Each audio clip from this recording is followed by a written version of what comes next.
So we were talking last week about how Gary Lightbody is grooving in the music, and just looking at Michael Jackson as a kid, he was so able to stand up in front, perform, command the stage, and just do his thing and get into it. So hopefully by the end of this module you'll all be grooving and jiving like Jackson 5.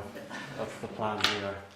So we're going to look at a new approach to generating ideas based on the use of random words. Random words as a trigger to take your brain and ideas in all kinds of different directions. It's as simple as it sounds. You come up with a random word, you use some words around that random word as a stimulus to think of new ideas. We'll think of an example. This is an example I was doing with Cisco salesman a few months ago.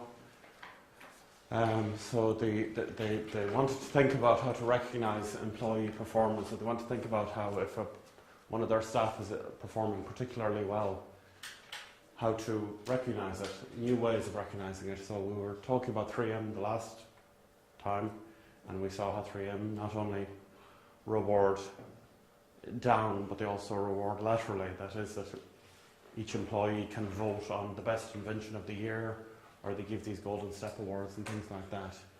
So what this technique does is it says, think of a random word.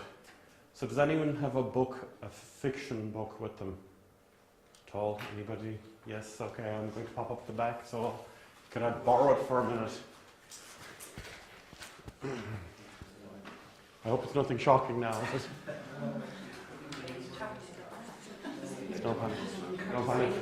It's no panic, no. Did you say you had one? Right, thanks for the minute. Again, I hope it's nothing shocking. That's a good man, wonderful. Oh, excellent, excellent. Hard to get into him, like, it takes a good, like, I think I read Fear and Loathing in Las Vegas about 4 times before I could manage the whole thing. Right, so it's, absolutely. So if we were to say to pick a number between 1 and 200. 23. Excellent. So we'll go to page 23, and then we'll say 1 and 50. 18. Don't make me count a lot. 1, 2, 3. 49. You wouldn't just say 5, no? And a number between 1 and 10. 10, excellent. Thanks for that. What's the last word? So amazingly enough, the word here is kitchen. So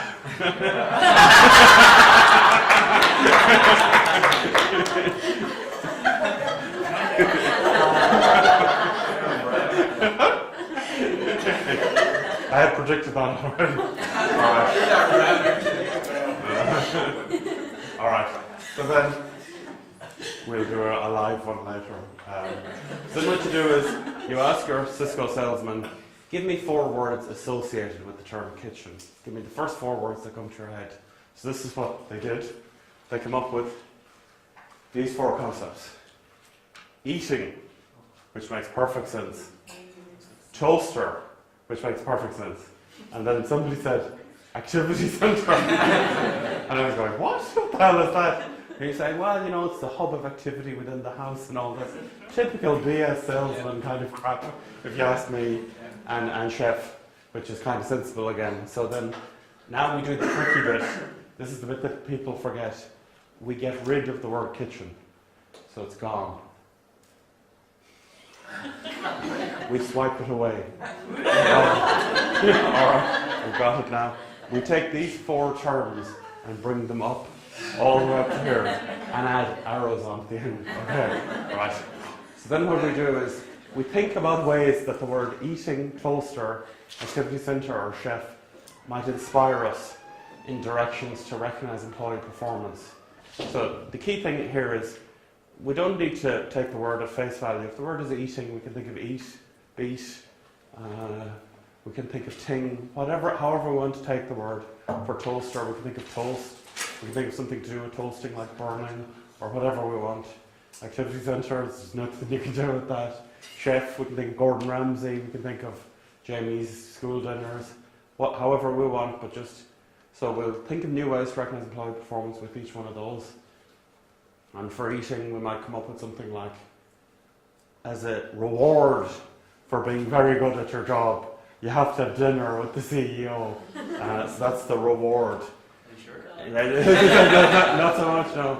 But this is your classic salesman. FaceTime with the boss, FaceTime with the boss. Oh my God, that's the big thing. So that would be our reward for a salesperson, certainly. In terms of toaster, there's 2 ideas they come up with. One is to pop into the employee's office and give them a prize. So it's the toast popping out of the toaster. Just use the word pop. So it could be as loose a semantic connection as you like. And to toast the employee. To the employee! That kind of thing. Activity centre, I'm dreading it, but here we go. It is to arrange colleagues to have a party and thank the employee, which it was a dud concept anyway. Fine. And the last one then is chef. So I guess nobody's going to be surprised to provide catering for a week. Or I think it'd be nicer to send a chef to the employee's house for a month. But there you go. So that's the idea. Let's say we come up with 2 ideas from each word. We'd have 8 ideas in total. In essence, we're doing a CAF, consider all factors, based on the topic. But the difference here is that because you're changing the word, the focus every 2 goals, it might just push in different directions. Whereas the CAF are usually fairly linear. One is kind of built on the next and built on the next. So this hopefully will push you in strange and wonderful directions. So we'll do it again, actually, using the word from the book instead this time. So number between 1 and 200, please. 198 and 15. The flicking through the book is no problem. It's the counting the lines that I'm not too keen on. Great. 1 and 50. 2. Thank you very much. I appreciate it. And then 1 and 10. 6. Blood. Okay, blood. Like it. Thank you very much. So everybody's going to think for a moment of stuff to do with blood, and then I'm going to ask individuals about a word for blood. So since you were the kind host of this thing, what word springs to mind with blood? Cut. Okay, great. Blood. Red. Red. All right. Relation. Blood relation. Excellent. Very good. Yes, sir. Vampire. Okay, great. Okay, straight. Here we go. All right. So what we're going to do is, instead of recognizing employee performance, we're going to think about. No, we're going to think about diseases of the blood. That would be excellent. We'll think about getting Ireland out of recession. We're going to be using the terms cut.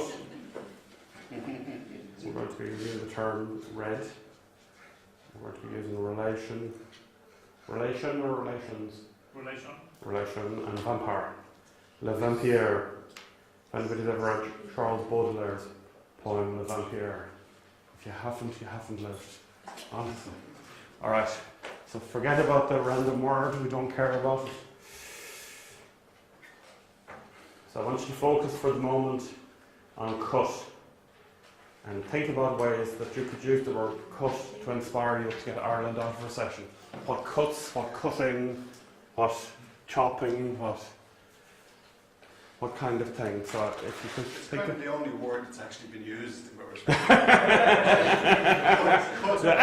I think Fianna Fáil has been used as well. In fairness to Fianna Fáil. Oh no, vampire, sorry. Yes, cut should be relatively easy, I'm hoping. Cut the politicians' heads off and see if they bleed money. I'm sure they will.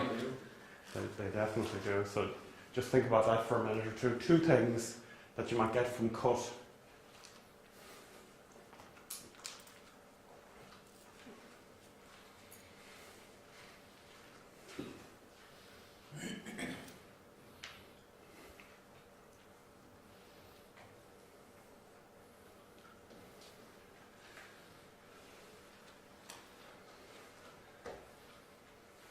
Not that I worry about this sort of thing, but I'm going to stay on this side where there's a lot of people so that the filming doesn't look like everybody left my lecture.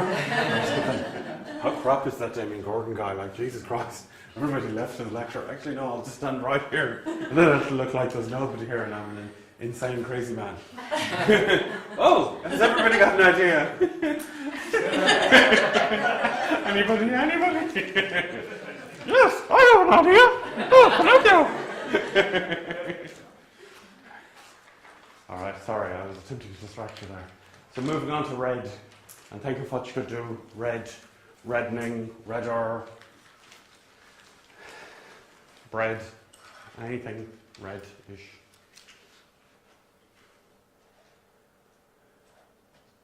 Red alert, red hair, oh nice, absolutely. Shave off everybody's red hair and sell it as souvenirs for the tourists, I like it, absolutely.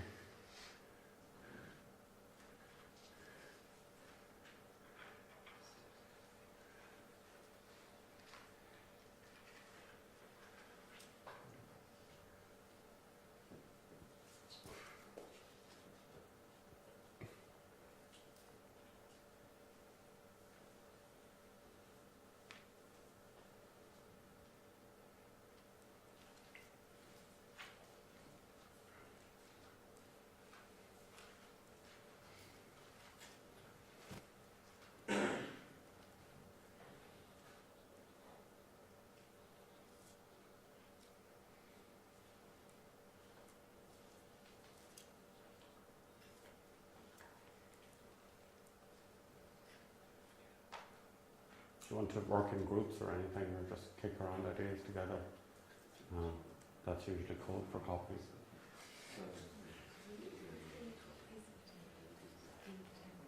Sorry. Yes, sir. You don't, do we throw away the idea of the economy? No. We're thinking of race? No.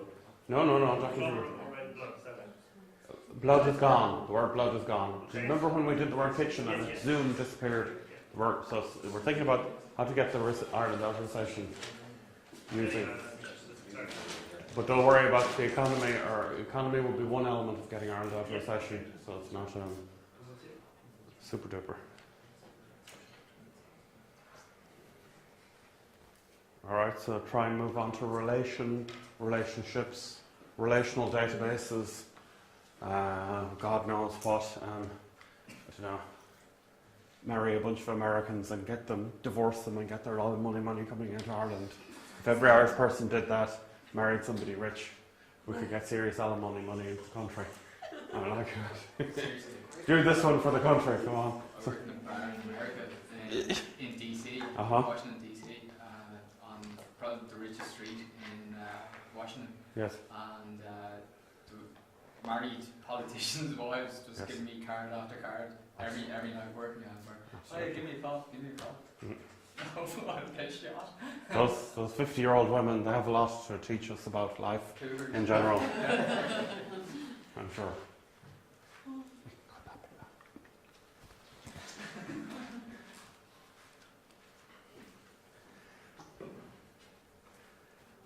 Maybe enhance relationships with other countries that we don't have good relationships with already. The Irish diaspora, maybe get our relations who are abroad to come back. Not that has helped. Get some Russian oligarchs to come over. Instead of London. I like it. Love it, yeah. Brilliant, very good. Best friends, Germans have always been our best friends. Absolutely, well, Werner Heisenberg came to Ireland after the war and set up the Heisenberg Institute over here, absolutely. Indeed.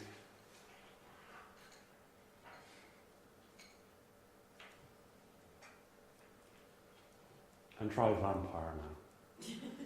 So I can only think of one true vampire off the top of my head, which would be spread the rumour that the leprechauns have all gone vampire, and then all the tourists will come over to see the vampire leprechauns. Leprechaun. Colomania was in the second one. Warwick Davis is in the indeed. Leprechaun 3 was the nadir of the series for me. I thought it reached the ultimate in low creativity. Yeah, poor Warwick Davis.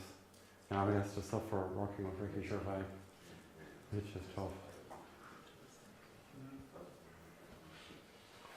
So maybe there's something about vampires renewing their lives through sucking the life force out of other things, other beings. Could Ireland do that somehow? Suck the life force out of all the workers and they'll die young, you have to pay the pension. Oh, brilliant! I like it. I don't like it necessarily as a social strategy, but as an economic strategy, It's could cunning. the countries could contract us as scourges and go to their country and get drunk and pesserize people. Absolutely, very good. Very good, very good, very good. Or we It could. was always one scourge. That's a good one. I have a friend who actually sucks the blood out of me, metaphorically. Right. Psychic, an emotional vampire kind of thing. Invites them once a month. Oh, nice. We could just pretend we're Romania and get the tourism people who are going to see Count Dracula's house. Just change a few signs and everything. Bram Stoker, absolutely. There's a museum out Clontarf way in the gym. Oh, it's not closed, is it? Oh no. What? Oh no. Actually, the guy who ran it was a bit of a vampire. Really, yeah? He was my son's teacher, and he treated him really badly. Oh dear. He actually got kicked out in the end.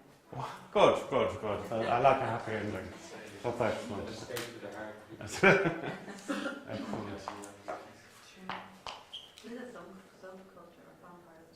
There absolutely is. There was an episode of Castle about it. Absolutely. Yeah. Castle is reality. Yes, there are people who like to live like vampires, but there are definitely psychic or emotional vampires as well in all our lives. Alright, so what I'm going to do is ask everyone to look at everything they've created and just pick one.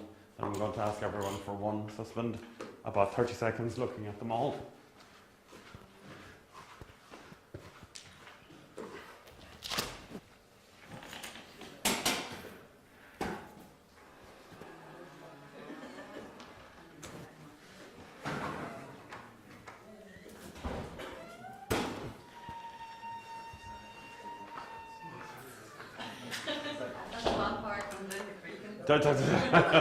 Oh, appearing over ladies' beds in the middle of the night. I like it. We could be doing that. All right. The mirror. All right. What I'll do is I'll start at the back here because there are people around the corner. If you wouldn't mind shouting in your best voice, I'd appreciate it. Thank you. What's that? Any of the words you want, just whatever idea you think is the best.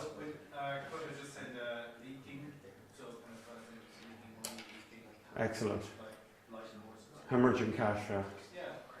Cutting taxes, say that notion of cutting again, injury and harm, I suppose economic and kind of social harm. Excellent. And then national injury, so like the country being kind of injured and Excellent. time to repair.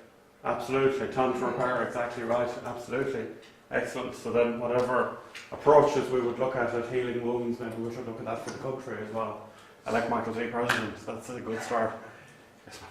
I guess my best one would be for relation. I said improve international relationships abroad. Yes. Well, from the sound of your accent, we're already kidnapping people from other countries and dragging them over here. That's fantastic, absolutely indeed. Well done, thank you. Yes, sir. For vampire, I said suck money out of the developers and rich. Very good, absolutely indeed. I like it. Yes, ma'am. For vampires, it make debt reparations on mortgages long living, so we pay back like the British did to the Americans. They only finished paying their reparations like a couple of years ago. Very good, absolutely. Like World War II. Yeah, absolutely indeed. Excellent. Very good. So spread it out a bit more. Yeah. Brilliant. Thank you very much. Cut costs, cut social welfare bill, cut public sector, cut the size of government. Cut the size of government. I like it. Yes, sir. Cut right from state coffers. I love it. Yes, ma'am. Vampires suck the last of our 21% back drive before December 6th, and we'll be able to pay Germany back by Christmas. Brilliant. Very good. Yes, excellent. Yes, sir. Cut people and RTE salaries. Cut RTE salaries. I like it. Yes, sir. Vampires found in Dublin Castle to get your soul. Vampires found a job in Castle, absolutely indeed. It's one of those tribunals that's just been going on and on and on. Yes, sir. For vampire, we could become world leaders in cryogenic facilities and charge rich people loads of money. Brilliant, absolutely. Cryogenic facilities, excellent, absolutely extending their lives. If they could be rain powered, I think we'd be way ahead of the pack as well. Excellent. Yes, sir.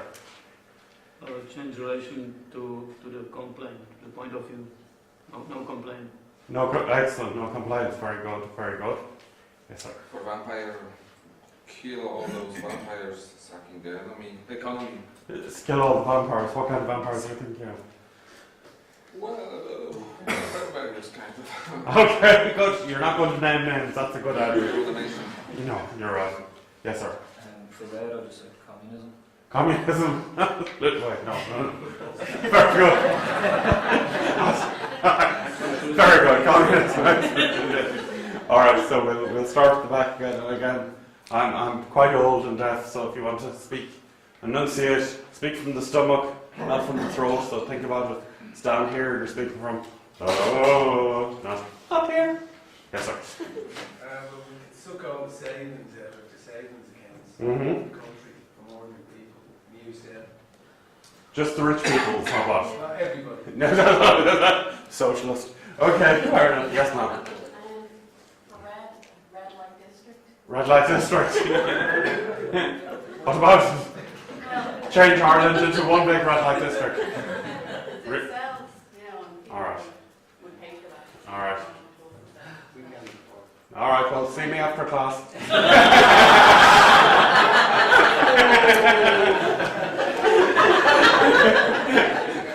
Thank you. Yes, ma'am. For vampire stock dividends to bank stakeholders. Brilliant. Very good. Thank you very much. That's a good one. Yes, ma'am. For vampires, make a daytime and nighttime economy. Very good. Very good. Very good. Excellent. Good. 360-degree thinking there. Yes, sir. For red, I was thinking kind of redeeming debts from developers.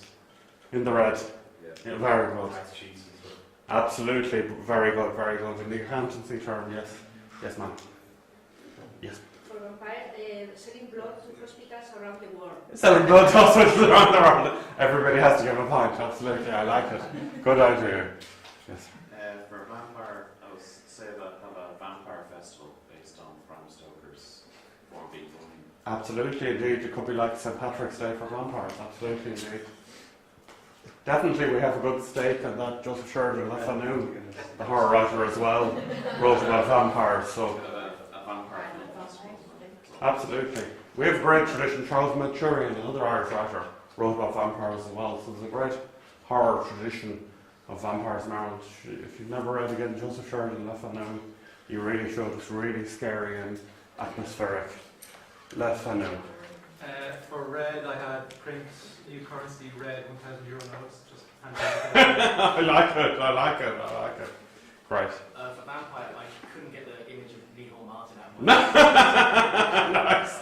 So I went with stake as well. Sorry, instead. So everybody take a stake in the country and take responsibility to try and get it moving again. Very good. Very good. I like it. I like it. I like the Micheál Martin as vampire as well. It's probably true. Yes, ma'am. I chose relation, and the idea of not having this victim relationship.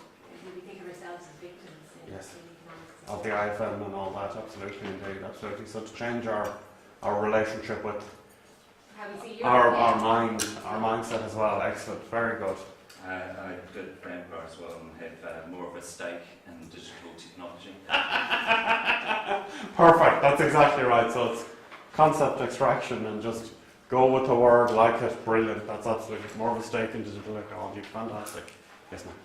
For vampires, there's about the massive money-making transmedia vampire show. Okay. I like it. I like it. Yes, ma'am.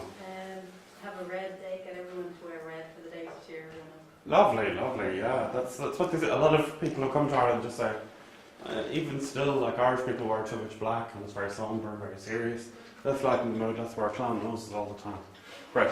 For red, I was saying blood money, catch the fraudsters, that be trawling the relational databases for the fraudsters. Wow, that's more than one at sent out. If you could cut their wasting out, you'd be away with it. Yes, sir. Just on the red, just embrace communism. I like it. We've had socialism and communism. Red right to both increase our meat exports to China. Very good. Increase our meat exports to China. I like it. Excellent. For cut flawed economic policies that have been proven so, and default, which Asian countries have done, Switzerland's done, I think Denmark has done, and the market started lending to them pretty much straight away after they defaulted, and the Asian countries have all done it, and they're booming, you know. So Absolutely, indeed. Because there's no. it's a flawed economic policy, all this austerity measures and giving money to Italy. Italy's doomed, Greece is doomed, they'll never pay the money back. They want to cut back the economy through austerity, so the economy's going to even fall even more. Like, it's like, just do it. Doesn't even matter. Every country's defaulted. Great Britain defaulted in 1929, and the City of London had to give them massive loans. America just wants to keep the German dream alive. Yeah. Controlling Europe. You know. That's it. So Absolutely. World War III just done through economics. Absolutely. They're losing the battle now, and it's like it's time to hang up the white flag. Absolutely. They'll figure out another way. They'll figure out something else. Don't worry about it. Perfect. Thank you. See, that's excellent. Yes, ma'am. Keep it clean now. No, whoa. Okay. Red, twofold.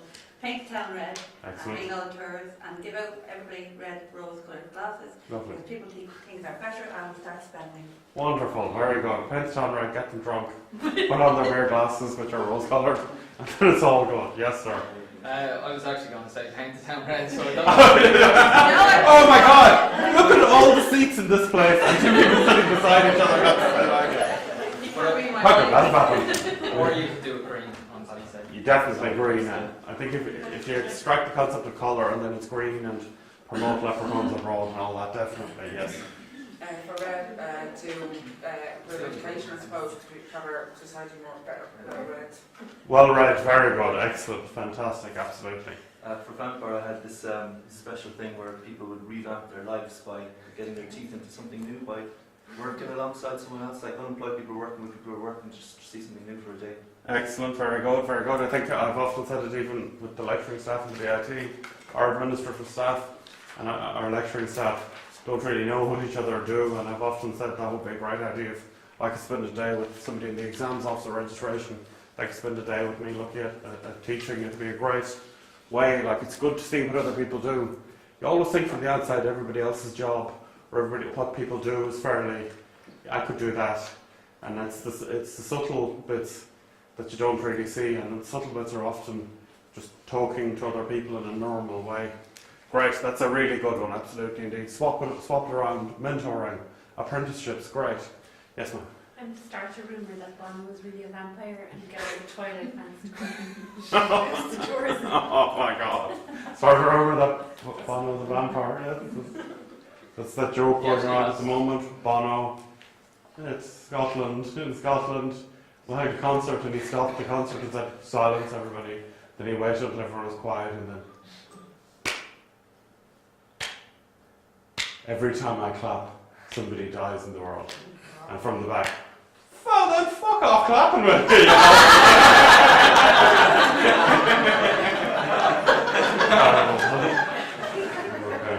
Terrible. I think Robin Williams told that joke, I'm not sure.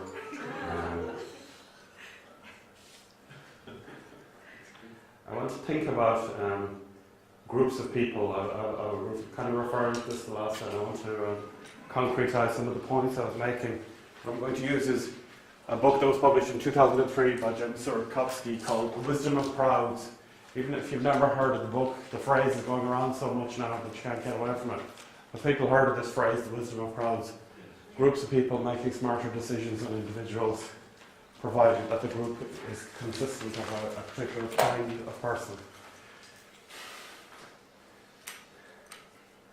I hate to do this, and I'm going to be embarrassed, but anyway. Can everyone just tear out a small piece of paper and write down what age they think I am on that piece of paper? So Before or after you give her example? What? So I prefer not to hear personally. If you can just guess what age I am. 79. Absolutely, you're quite right. What's your favourite band?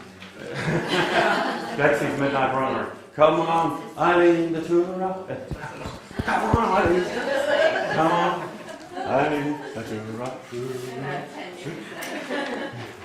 We must be born around the same time, so obviously, you never know. Alright, what I want everybody to do is pass the pieces of paper to the person at the end of your row. Hopefully the person at the end of the row is good at doing averaging, because they're going to be adding up good piece of paper here.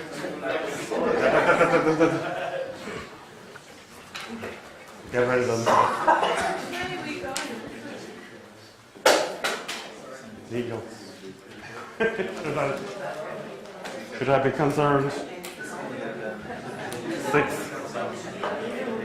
Old enough. No, they're yours.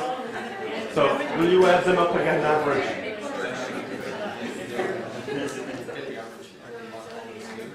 You add them up again, average.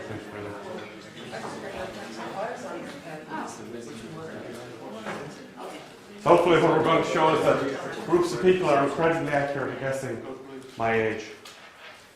We'd be very disappointed. Rarely, if ever, have I done this experiment where people didn't get the exact year correct. So it's usually absolutely correct, the year. So hopefully with you guys, if it's within a decade, I'll be relatively happy. That's all I'm saying. Age or what? Dude. That's what she said. Is it the age you look at the age you behave? What? The age you look at the age you behave. No feeling. I'm not allowed to be feeling anymore. Alright, have you guys got an average? Alright, well then, if you two get an average between the pair of you, you two get an average between the pair of you, and you two get an average between the pair of you, please. Without telling me, don't tell me I don't want to hear. So the papers went down. What's that? The papers went down. The peppers went.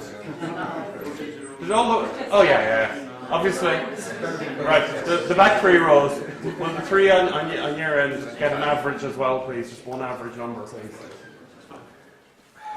Okay. Write a number down that's the average of yours. No, the average would be Less than 0.5 down, over 0.5 up. Perfect. It's not the age of your life, it's the life of your Nice.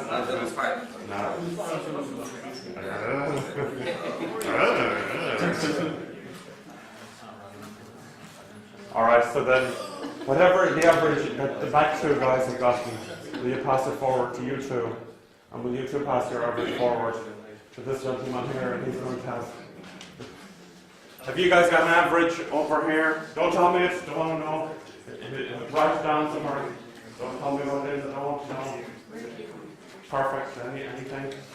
So I'm not going to look at it, I'm just going to bring it over the other guy. So,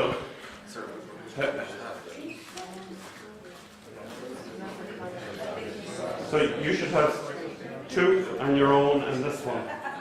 Yes.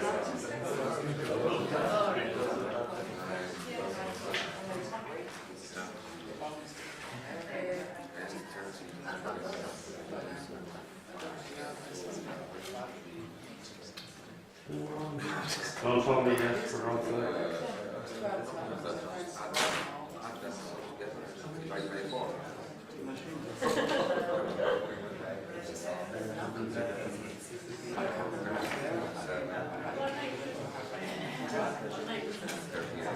Last night.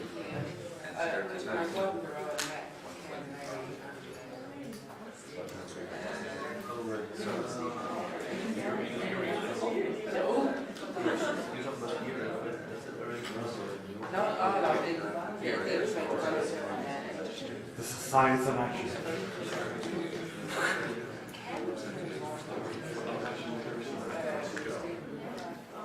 What have we got? Okay, so it's 38.425. My prediction. Wow. How did I know? Because I'm 38.8 about. 38.425. So I'm 38.8. I rounded it up, so 38.4. Yeah, not bad at all. Right, groups of people are exceptionally good at making judgments.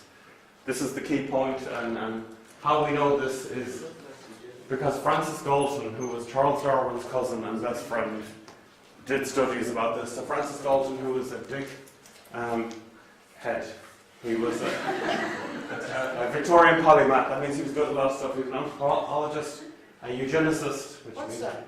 which one? The eugenicist. He believed that certain people should be allowed to have children and other people shouldn't. That's a tropical explorer, like I said, he's a dickhead, a geographer, an inventor, a meteorologist, a proto-geneticist. Obviously he wasn't a geneticist because Darwin hadn't laid out the ideas yet, and Mendel's laws, a psychometrician, and a statistician. It says psychometrician. Like these personality tests, like the Myers-Briggs factor, psychometrics, so measuring. Polymath, just some form of. Good at everything, it just means good at everything. Polymath means somebody who's good at a range of things. So without his work, Darwin's Origin of Species would have never been published. Him and T.H. Huxley.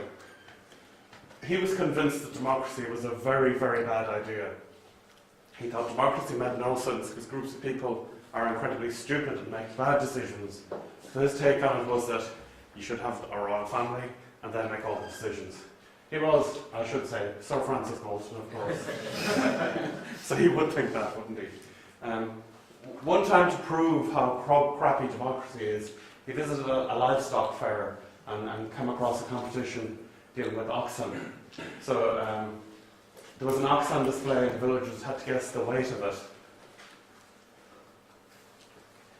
And 787 people guessed the weight. Some people obviously were expert at this, so there was farmers and butchers who would have a very good idea of the weights of animals. There was also little kids and people visiting from the cities and all kinds of people who wouldn't know much about the weights of animals. So some guessed very, very high, some very low, and many guessed relatively sensibly rather. After it was over, Galton collected all the guesses. What he found was the average guess, after doing exactly what you did, was 1,197 pounds, but the actual weight of the ox was not that. It was 1,198 pounds, which has to be said, fairly amazing. So groups of people, again, particularly when you've got a large number, like 787 people, there's a branch of maths called large number theory. One of the key theorems within large number theory is the central limit theorem. Central limit theorem is what we apply to every time we say that things have a kind of normal distribution. You know, in statistics they talk about this bell curve, the normal distribution. What does that mean? What it means is that most people tend towards around the average. You get extremes on one side or the other, but a lot of things have kind of a normal distribution. If we think about, let's say I did a survey on how happy you are with this module, and I said rate this module on a scale of 1 to 10. Let's say the average was 4. So on average you're less than middling happy with this. If the average is 4, then a lot of people will have 3, 4 or 5. There'll be a few who will say 1, there'll be a few who will say 7, but people will hit around the 4. Even the contrary case, let's say you said 9. If you said you were 9 out of 10 happy with this module, which I'm hoping you would all do once I've given out money, then some people would say 10, some people would say 8. You might get the odd 1 or 2 at 7 or even 1, but in general most people would lump around the middle. And in number theory, the central limit theorem tells us that things tend to cluster around an average. And I could explain why, but then we're doing a different course completely. That's a bit like what they're doing now with computers. They're linking them all up on the web. Yes. You know, you just put loads of computers together and get them to compute stuff. Get loads of people together and get them to do average stuff. Absolutely, indeed. Absolutely. Cloud computing is exactly that. Cloud computing is getting lots of people, lots of computers together and getting averages of what they're doing, or when they're, let's say, looking at stellar phenomena in space, they have satellites taking pictures of things and they have lots of computers processing in parallel the stuff, cross-checking each other. And definitely there's a big thing about aggregating individuals' contributions so that you can have what's called citizen science. So everybody can be a scientist. And even with imperfect information, groups of people make incredibly intelligent decisions in aggregate. Who Wants to Be a Millionaire is a perfectly good example, I think. In the TV show Who Wants to Be a Millionaire, you've got 2 lifelines that we're going to think about. One is phone a friend, the other is ask the audience. In the UK, Who Wants to Be a Millionaire, on average the phone a friend is correct two-thirds of the time, 65%. Ask the audience is correct 91% of the time. So Ask the Audience is correct significantly more than Phone a Friend. There's probably a lot of reasons for that, but the wisdom of crowds is one contributing factor at least. Let's think about the Challenger disaster. All right. Everybody knows the basics of this story, I guess. This is a rocket booster on the side. The red yard thing is the main booster. The side rocket boosters, the size of them was dictated by anybody? No. Wait. It was the width of 2 horses' backsides. Would you believe? What? The width of 2 horses' backsides was approximately the width of that. Okay, let me explain. In olden days, Roman chariots used to be 2 horses wide. Then there were wheels that would dictate the size of the wheels of the carriages. After a while, that wheel tread grooves were cut into the road along the way, and indeed those roads were cut with that gauge size. That gauge size is the exact gauge size that's used for railway tracks in America, because all the measuring tools and all the equipment was that for that 2 horses size. When NASA were building rocket boosters, they're built, wait for it, 2 miles away from where the launch site is. So each part of that rocket booster is carried by train, and it's the width of the wheels dictates the width of the flatbed carriage, which dictated the width of the rocket boosters as it happened. So 2 horses behind is approximately the size. That's the story anyway. Yes, sir. Just to add on to give more information for you. Keep it clean. In the Irish for road is bowher, Yes. which is bow, which is cow, and har is past, so it's a cow past. Absolutely, indeed, absolutely. Of course. I mean, it's always going to be, looking back on whatever the technology is, it's always going to be quite agricultural or rural related that a lot of these things are for. 2 horses backsides anyway, that's that. When Challenger blew up... Was that written on the engineering drawing? There's a website about it if you're for horses posteriors. When it happened, obviously it was tragic, but for the capitalists, all they cared about was the market going to tank or not? And in particular, those 4 companies who had helped create parts of the space shuttle, because NASA always hires for their computer systems to get 4 computer companies to build the same parts, built on different hardware, running a different operating system, implemented a different programming language. So whichever one is the main computer working, there's 3 backups that do the exact same functionality, just on different types of hardware and software, just to minimize the possibility of the same kind of error occurring in all 4 computers. Similarly, with all the parts NASA built, they get 4 different companies to build bits of it, and often they'll get 4 different contractors to build the same part, and then pick what they think is the best, or even at random. So for Challenger, in terms of the bits that the rocket parts that were built, was 4 companies in particular that contributed to them. Sorry, Damien, just in the last slide, it said the stock market did not pause to mourn, and then the investors began dumping the stocks of the 4 contractors. Yeah. Is that not the same as it mourning, no? Or No, they didn't mourn. They weren't very sad about it. They were sell. It's not like they had took a minute's silence or something. So what I mean by they didn't mourn in the sense that they were. This is just business for them. Yeah. This is just like Obama announced orange sales is going to go up for the next quarter. Or that's in trading places at least. That's all I know. That's not. So they didn't worry about it. Like they just went, okay, this is bad PR. This might be a good day to dump bad news. They didn't mourn in that sense.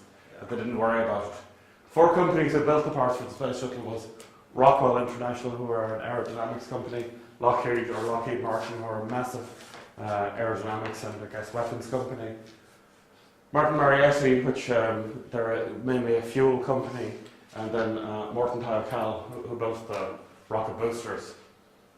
Tayakal Propulsion, they used to do you be. think Lockheed Martin are Scottish-Irish consortium like that? the original, like Lockheed sounds Scottish and Yeah. Irish, and like the subprime game started with, I heard that 2 Irish guys in California had a small office start subprime mortgages. Yeah. No, so like, It could be. Happens wrecking the world, you know. Maybe we should bring the diaspora back. That could work. So these 4 companies, Rockwell, Lockheed, Marietta, and Mercantile Cal, could all have been responsible for the explosion. I mean, it's not like anybody set out to do it, but whoever was responsible, they were going to get in trouble. Clearly, the stock market that day started dumping stock straight away. 21 minutes after the explosion, Rockwell had gone down by 6%, Lockheed by 5%, Marietta by 3%, and Mercantile Cal's stock went down to 21, kind of went up a bit, went down, and then ended up down by 6%. At the end of the day, Morton's was down by 12%. All the other companies had risen up to about 3%. Internally in the companies, they were going, Jesus, I wonder which one of us was responsible for this, because it wasn't clear from the explosion where did it originate from or what the problem was. But the stock market had spoken, and the stock market had decided that Mercantile Cal was the company that had caused the problems, and the other ones were kind of victims.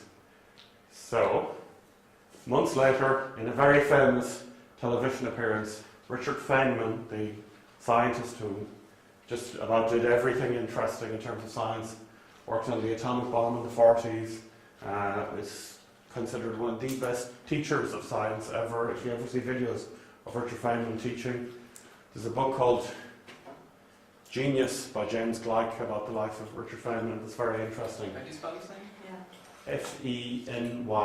Feynmann, Richard Feynman. A big scientist head. I might do more stuff about him next week if it's interesting. He demonstrated that the different parts of the rocket booster that locked together, there was ball bearings that hold them together, and a little rubber ring around the ball bearings called no-ring. And he showed that at cool or warm temperatures, these rubber rings disintegrate, the ball bearing would fall out, causing leakage of fuels and explosions. So he was able to show that quite quickly. But even, how did the investors know? Because even up before anybody knew anything about that, the investors had already dumped the stock on Mercantile Cal and blamed them for it. Who knows? There might have been insiders who knew something or not. But a relatively good explanation is that groups of people make very intelligent decisions. Google, I guess, is your perfect example. So how does Google choose what page gets on the front? When I look up banana, how does the Google search engine decide what's the first page that gets ranked? Clicked upon page or URL, related URL. It uses an algorithm called PageRank. That's definitely an issue, all right. One of the key things it looks at is how many other websites are pointing to your website. So if there's a lot of websites saying this is also a good site to look at, then by giving it a reference, you're able to deduce that that's it. Particularly if it's a pivot point in the sense that lots of sites are pointing to it and that site is good enough to link to other sites. The more people, it's almost like more people are voting for that site as being a good one, whereas if I put up some crazy web page about God knows what, nobody will want to link to it, so then it's not voted out. How Google works, that is one thing Google does. Google's algorithm has become much more sophisticated than that, but the original approach was this page ranking. The more times it's clicked on, definitely. Could you say like websites that would point at, like I would imagine, like let's say a design firm pointing very much, they're just concerned with what they do and their portfolio and so on, and where they are. So if you, let's say, are a design firm, is it in your interest then to register yourself with tons and tons and tons of blogs where there's RSS feeds and they point, like, of course, establish a pointer? Absolutely, absolutely, definitely. E-commerce for the Dublin area site point. The more people you can get pointing to you, the better. Absolutely. However you do it, the more sites that refer, the better. And the better quality ones like YouTube or Yahoo. Amazon or Yahoo, if they point at you, it's like a 5 votes instead of Blogs in particular wouldn't be as strong, we'll say, as stable sites. Like YouTube, if you had a YouTube channel, and like, is it actually like if let's say you get 500 hits for some comedy sketch that you've done with your iPhone, or whatever it may be, is it actually YouTube, the YouTube people themselves in the office that would say, find this website, or is it based on people sharing your thing? You can actually do it. You go and upload a video and then link back to your site. So you get a lot of people who are setting up, like for me, a cleaning business. I'll do a video and get that video pointed back to my site, and that gets it higher ranking. And you do that yourself, and you can stick in 2 or 3 URLs back to your site, and you get higher ranking through YouTube. Okay. You do as many ways as you can. There's companies called search engine optimization companies that it's their job to send around an email blast to loads of companies, you put it on reputable sites, all kinds of stuff like that. That's just the start of how Google works, obviously, though. Google does a lot of other things, like it looks at the hidden tagging in a web page. So each web page has a lot of information in it that doesn't appear on the page. It's encoded in the language of it. Would everyone have a rough idea of what I'm saying here? Meta tags. Perfect. So then, famously, McDonald's put in their meta tags Burger King, Burger King, Burger King, Burger King, Burger King, Burger King, Burger King, Burger King, BurgerKing. So that when I Google Burger King, what comes up? The McDonald's website. Oh, or Reebok did the same for Nike. They had Nike, all hidden in their page. So then you shouldn't be doing that, don't you? Something. So then there's all kinds of tricks you can do to optimize your place in Google. In 2009, Google did something which some commentators feel is very destructive to democracy. What they did was they changed the search results that you get to be based significantly on your previous searches. So if I'm a liberal, vegetarian, pro-climate change, green, and I've searched all those kinds of things forever, if I look up the term climate change, if I'm a Republican who loves shooting deer and thinks climate change is a load of hooey, and those searches was reflected there. If we both type in climate change, we get a completely different set of results, which is a very bad thing, I think. I think it really hits, it hits at the core of the democracy of the web, that you can be wandering around on the web and find stuff that is contrary to your views, or that you didn't know anything about. So it's a lot like having Fox News. If you like Fox News and its right-wing slant, you can look at it all day long. If you want to look at ABC for a left-wing news, if you want to look at CBS for older people, you're getting the media you want as opposed to anything that's challenging you. And now Google are doing that as well. Yes, sir. I was thinking about this before, and do you know the positive psychology side of things, where you get what you focus on? Yes. So if you focus on negative stuff, laws of attraction, yeah. But they're doing it in a mechanical way. Yes. You know, if you're looking at positive stuff all the time on the internet, and you're having a bad day, they're still going to feed you positive yeah. stuff. You know? I'm not sure it's positive though. It's just feeding your views, like so. It's about the law of attraction. Like I'm a very positive, very humorous person. Mm-hmm. But like over the last year, I'm surrounded by negativity. Yes. Everywhere. Not in this class. Come on. These are shiny, happy people. I'm navigating. The reason I'm here is because I'm naturally navigating towards positivity. Yes. Because you know, I'm very. There's women roping at you as we speak. It's unbelievable. I'm very positive person, but I have constantly negative people around me all the time. So for me, the law of attraction is rubbish. Like, you know, well, not rubbish, but use the force to repel them. That's all. I'll probably start around being negative, and I'll be attracted to positive people. Give it a go. Maybe opposites do attract. Who knows? No, we won't do that. I think really let's. All right, yeah, that's an interesting point. So, yeah, Herbert and Simon, Herbert and Chase, Simon and Chase, and then Herbert and Simon. A bunch of artificial intelligence researchers in the 70s looked at how try to dissociate expertise from intelligence. They want to show that just because you're expert at something doesn't mean you're intelligent. Because the prevailing view was if you're an expert chess player, that means you're intelligent. So they want to show that wasn't true. So they did a bunch of obvious tests, like they got chess players to play drafts, and chess players are no better at playing drafts than anybody else at playing drafts.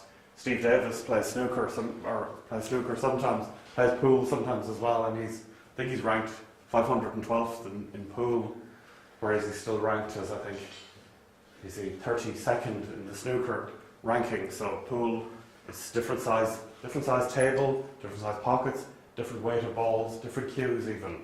So no matter how good you are at snooker, it looks like the same game, but it's not the same game at all. So he has had years and years of knowing how hard to hit the white ball so that it will stop exactly where he wants it to, whereas the white ball is a different weight in pool, so it's a totally different game. He has no expertise in that. If I'm a great poker player, it doesn't mean I'm going to be better at bridge than anybody else, because expertise, as it turns out, is spectacularly narrow. If you're very good at one thing, it doesn't mean you're going to be any good at another. Didn't Homer do that? You know. Homer Simpson or Homer the opposite? Philosopher, yeah.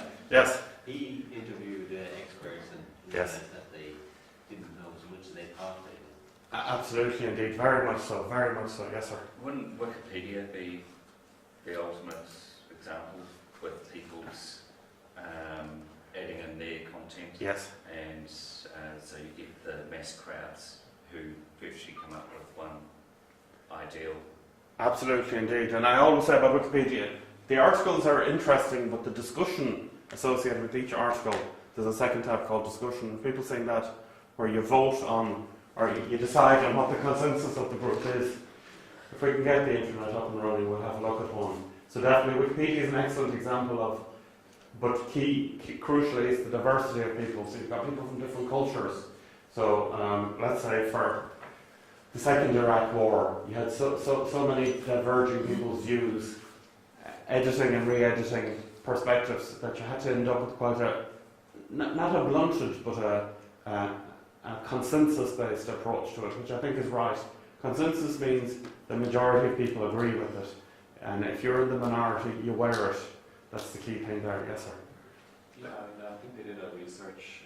They looked at the returns that the top, people in money markets were doing. Sure. And they found that when they looked at it over time, most of the money market people were only able to beat the overall market by maybe 0.5%.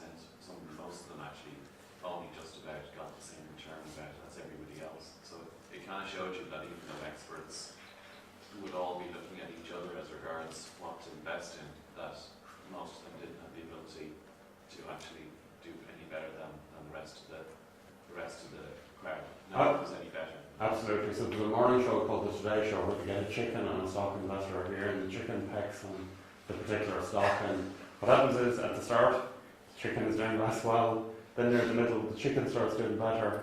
But then at the end, the stock person usually does better in the end, because the chicken is probably making irrational decisions based on fears. Yes, sir. If I had a critical medical problem, yes, where I needed to get it solved, or I was going to die, yes, I'd rather deal with an expert consultant as opposed to 1,000 random people. Really? Yeah. Why is that, do you think? Because the experts spent 10 years training, yes, and possibly has 40 years of experience at that specific problem. Agreed. So I would say in that case, I would take his or her opinion over the opinion of 1,000 random people that I met on the street. That's the spectacularly narrow bit. Like, it's narrow, but yes, that's what you're getting a consultant for. It's there. Exactly right. You're paying €100 per minute for them because they have 20 years experience in that. Yeah, they're an expert in that. There's no question about that. All we're saying here is that if you ask them about a similar disease that was related, I could guess as well as they could about a similar disease that looked the same that they didn't know anything about. So it's to understand that no matter how qualified they are in that, if you ask them about your toothache, they'd know as much as I would about your toothache, if you see what I'm saying. If you had 100 people in this classroom with 10 years ago, and David McWilliams predicted that there was a property bubble, and it was old news, he'd seen it before, and various economists had seen it. Sure. Would you say, no, we're not going to listen to you, we're going to go with the 100 people, everyone here basically, with what they come up with as wisdom crowds? Like what I'd say about that is, let me clarify this, I'm not saying that hundreds and hundreds of people are better than an expert who's an expert in the area. What I'm saying is, for certain social phenomena, groups of people can make very good decisions. I don't know, like my niece was saying that the property bubble was going to go in about 2006, and she was 12 at the time. So it didn't take a brain surgeon to figure out that it was going to go. Anyway, sorry, yes, sir. Were you going to say something? Perfect. And yes, no. Perfect. So, if we look at the Wikipedia article for the Wisdom of Crowns, then the article's here, the discussion is here, where it's discussing the precise, what do we put in, how do we do this, and there's a lot of detail in how it's done. If we go to the very controversial topic of the Irish breakfast, there was a massive fight in this for a good long time, whether does it include a black pudding and a white pudding or just a black pudding. So this was a massive, bloody fight, like it was got really ugly at the time. This is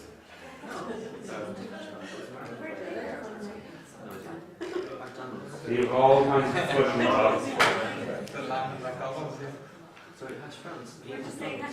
And there's none of exciting Star Wars movie, The Phantom Menace, again, seems to have had an awful lot of discussion about it. Still, it's years and years ago since it was made, and it still seems to be constantly.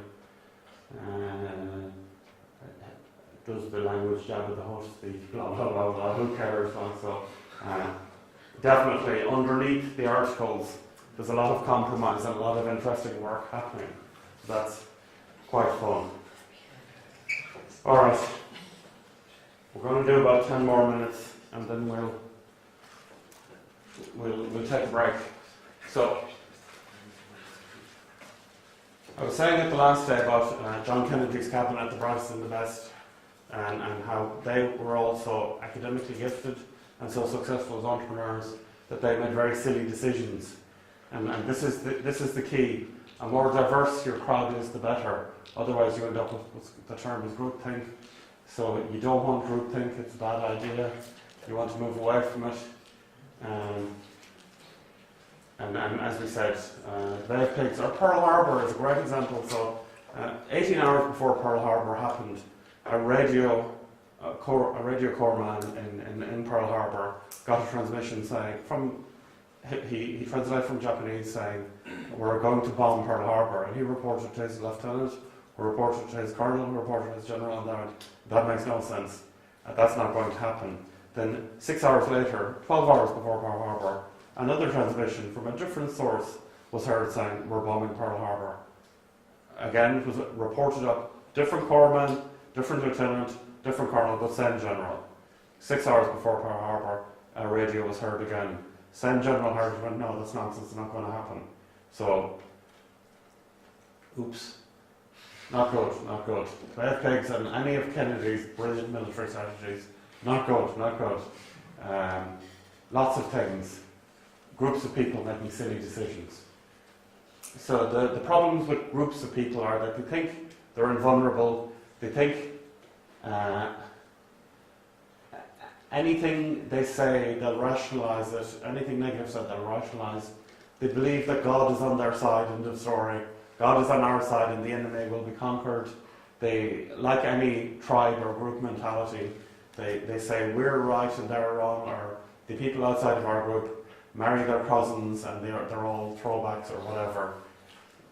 It's also a big problem in business because the bosses are dissociated from the workers. Yes. So when the worker says the machine's a lot of crap, yes, it goes to the manager, and the manager homogenises it a bit for his manager, and then his manager homogenises it a bit for his manager. So by the time it gets back to the boss, yes, it's a fantastic machine working great. Absolutely, indeed. Chinese whispers, really. It just changes the message as it comes up. Absolutely, indeed. This is why these flatter organisations where you can report to somebody 7 layers above you without too much difficulty make more sense in terms of being agile, flexible and adaptable. And there's problems with them as well, but still, yeah, definitely.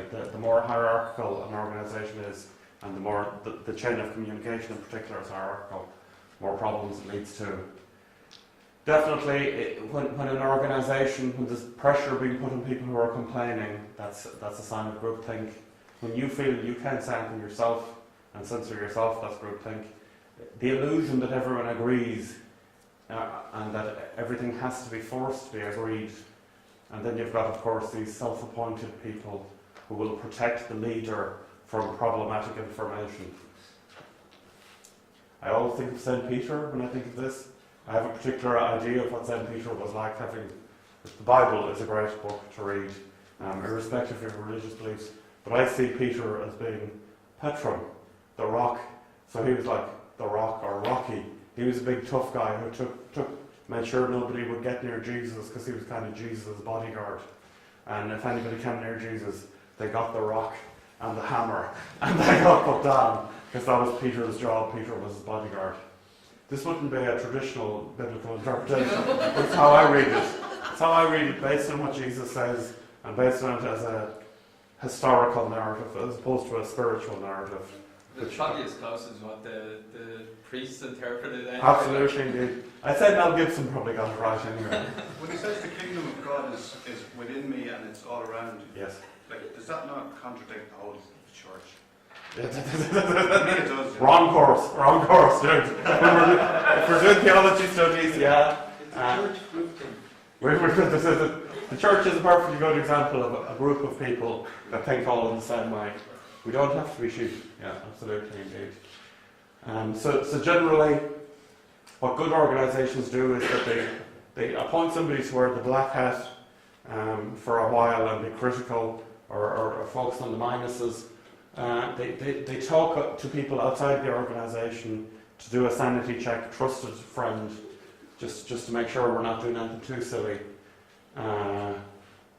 And definitely they do RMMR matrices, risk management, mitigation and monitoring matrices, RMMM, risk management, monitoring and mitigation. Risk management, identifying risks that can happen. Risk monitoring is checking if those warning signs are occurring, and then risk mitigation is if they do happen, how to minimise them. So there are matrices. Have you found, like, going into companies that, let's say, there's I think there's 5 hats. Six hats. There normally is 6 people in the team, and each one of them has that strong personality. That's the black hat or the white hat, and you can figure out who is it. Do you know what I mean? That's definitely a way of going about it. There's it. always somebody that's good at numbers, and that's, say they're the accountant or whatever. Yeah. What you'd like is, though, that you have more rounded employees and that they're good or at least able to function in each of the hats, because then they're much more. But definitely some people have strengths and weaknesses in specific hats. You're absolutely right. Good. Yeah, don't worry about it. So I think this is a perfect example of diversity of opinions. You've got Jack Klugman, Quincy, or Oscar Madison from The Odd Couple, Ed Begley Jr.'s dad, Henry Fonda, E.G. Marshall, Jack Warden. Everybody had a different kind of opinion on whether the person was guilty or not. And lo and behold, even though he just wanted to get to the baseball game or the basketball game or something. Has anybody seen 12 Angry Men? He just wants to leave. He was from the street, so he knew how to normally step up. Different people have different ideas. He was an older man, so he knew that the older woman probably wore glasses. He was a cool, logical guy who needed to be argued as to why they did it or didn't do it. And then Henry Fonda was the father of Jane Fonda. Perfect. All right, let's take a break.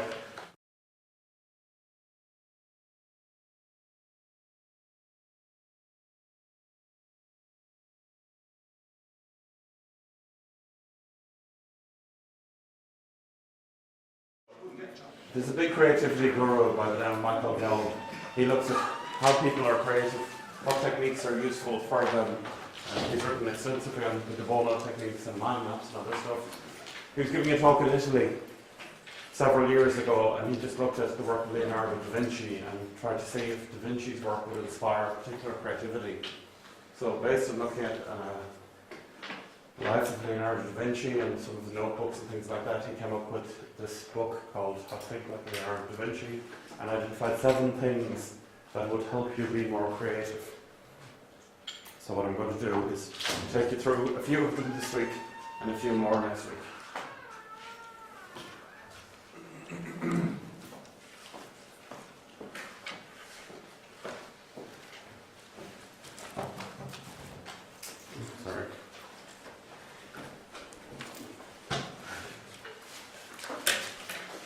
And so Leonardo da Vinci, 1452 to 1519.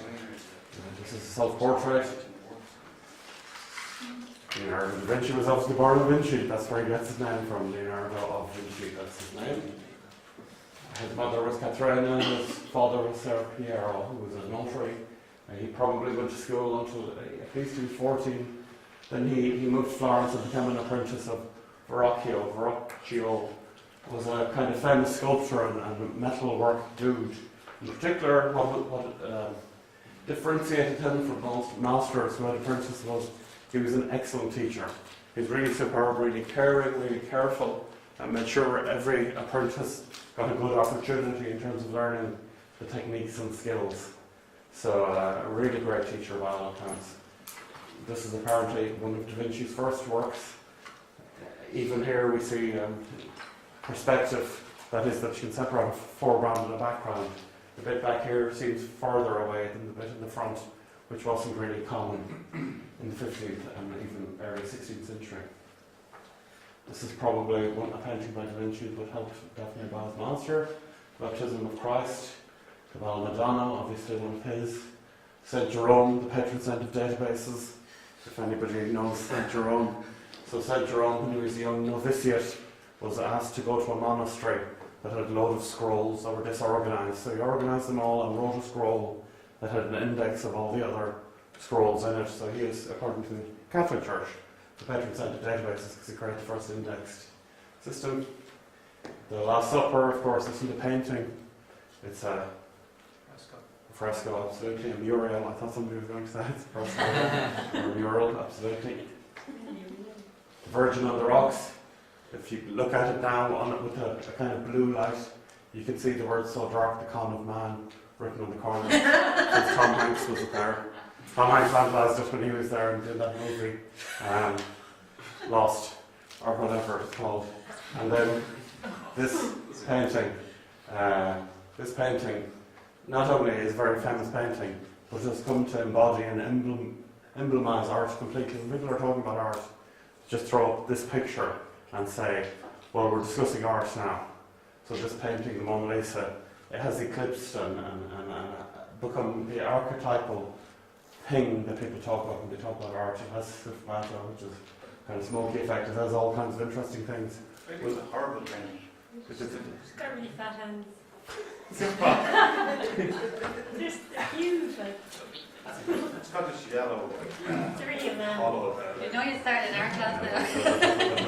Again, literary criticism fun. Is she smiling? Is she not? She's winking. It's a man. It's a man. It's the crying game. Oh my god. You're absolutely right.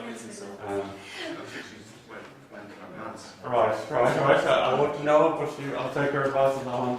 What we do know is Da Vinci studied a great deal of scientific topics as well, looked at anatomy obviously, and was able to buy recently dead bodies and dissect them because it wasn't illegal at the time. Looked at animals, plants, rocks, soils, optics, aerodynamics, hydrodynamics. Some of it was just he wanted to be a very good artist, so he wanted to capture muscles and the setting, wanted to make the soil look real. Any animals he had in his paintings he wanted to look real, but then he was just very genuinely interested in things as a scientist as well. But the reality is Leonardo da Vinci is most known as an artist, but actually was mostly paid for as a weapons designer. So Da Vinci worked as a weapons designer, that was his main job. He worked for the leading capos or dons of the day. Italy at the time wasn't really a one country as we see it now. Each city-state was its own country essentially. They were always fighting against each other. Milan, Rome, Florence, they always were having armies together and just charging into other villages and capturing their resources. Probably Leonardo's most famous patron was Caesar Borgia. If you've never heard of anybody about thuggery or bad things, just name Borgia. And it goes down in infamy as the nasty family. They're so bad They made a mini-series about them with Jeremy Irons. That's how bad they are, like, they must be completely evil. Caesar Borgia's dad, August Borgia, was Pope Innocent the 16th, I think. So you could buy yourself as Pope, no problem, back in the day. Caesar Borgia, when he was 14, he was made a bishop. So the church wasn't then as it is now, and vice versa. But anyway, Da Vinci's main job that he was paid for was weapons building. He was a superb weapons builder. It seems to have invented a kind of tank, a machine gun definitely, helicopter type thing, definitely flying devices for military purposes.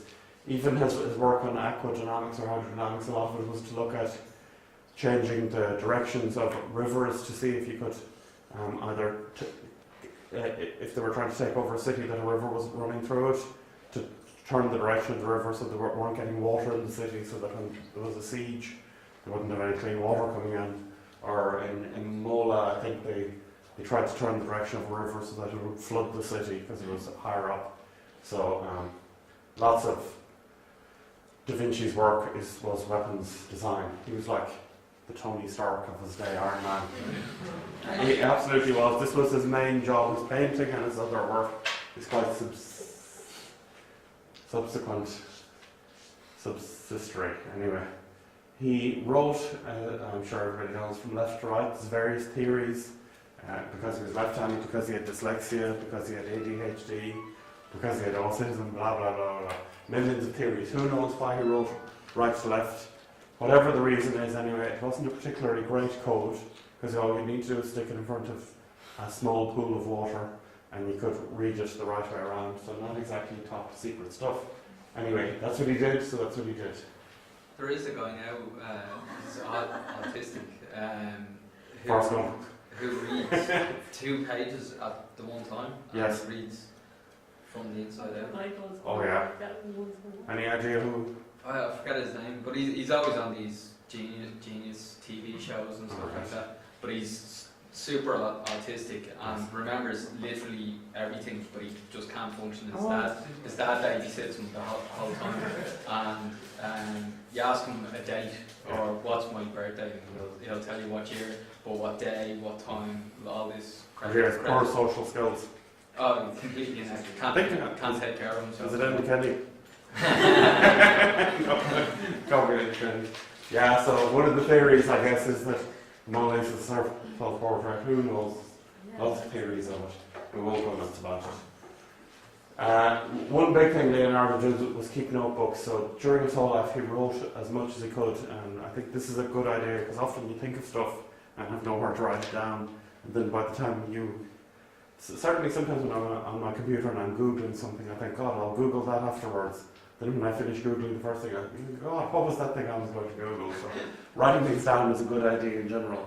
So he wrote who knows how many pages, maybe 14,000 pages of notebooks.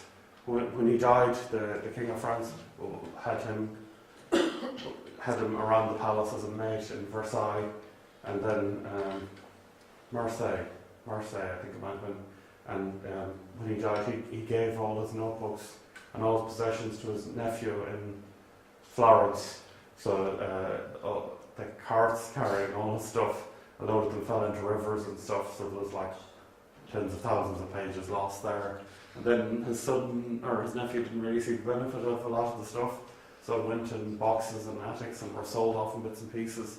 So a lot of stuff that he had come up with, for example, his study of the structure of the human eye is really sophisticated and hadn't been bettered until maybe 1895 when Alexander Knox did the definitive study of the human eye. Anybody know who Alexander Knox is? He hired 2 gentlemen of Irish extract for what's that? Was he Scottish? He was Scottish, absolutely indeed. He hired 2 Irishmen to get procure bodies for him. Oh, yes. Broken hair, absolutely indeed.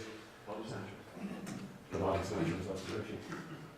So all the pages as they were being found were collected into books. So the pages that had nothing to do with each other were wrapped up and covers were stuck on them.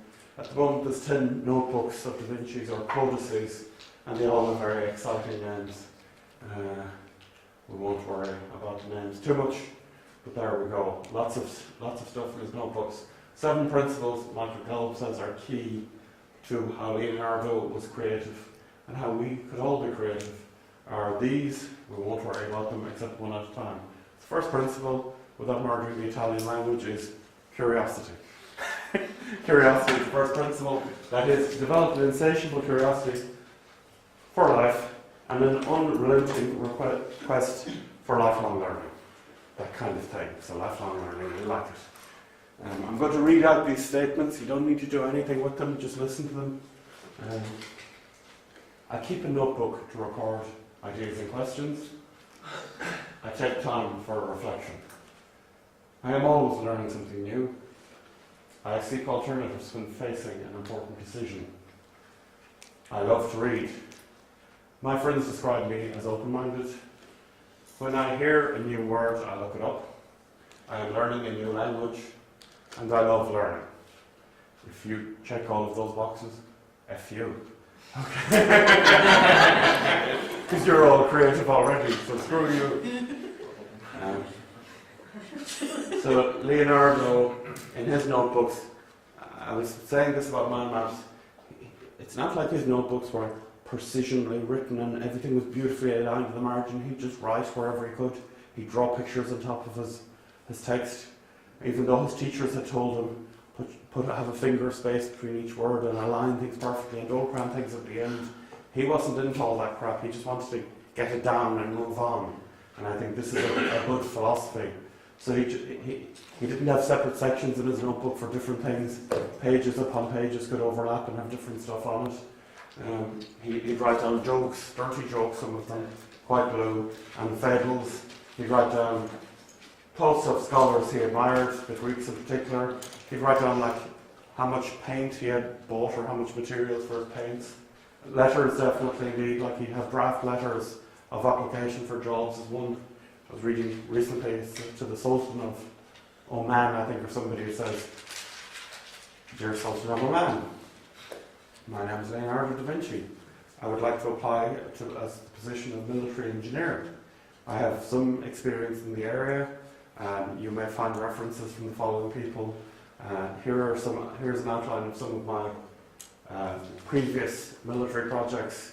I look forward to hearing from you. Sincerely, Leonardo da Vinci. So it reads exactly like a letter of application that anybody would write today. It's exactly the same style of thing. He wrote many drafts of a lot of letters he wrote.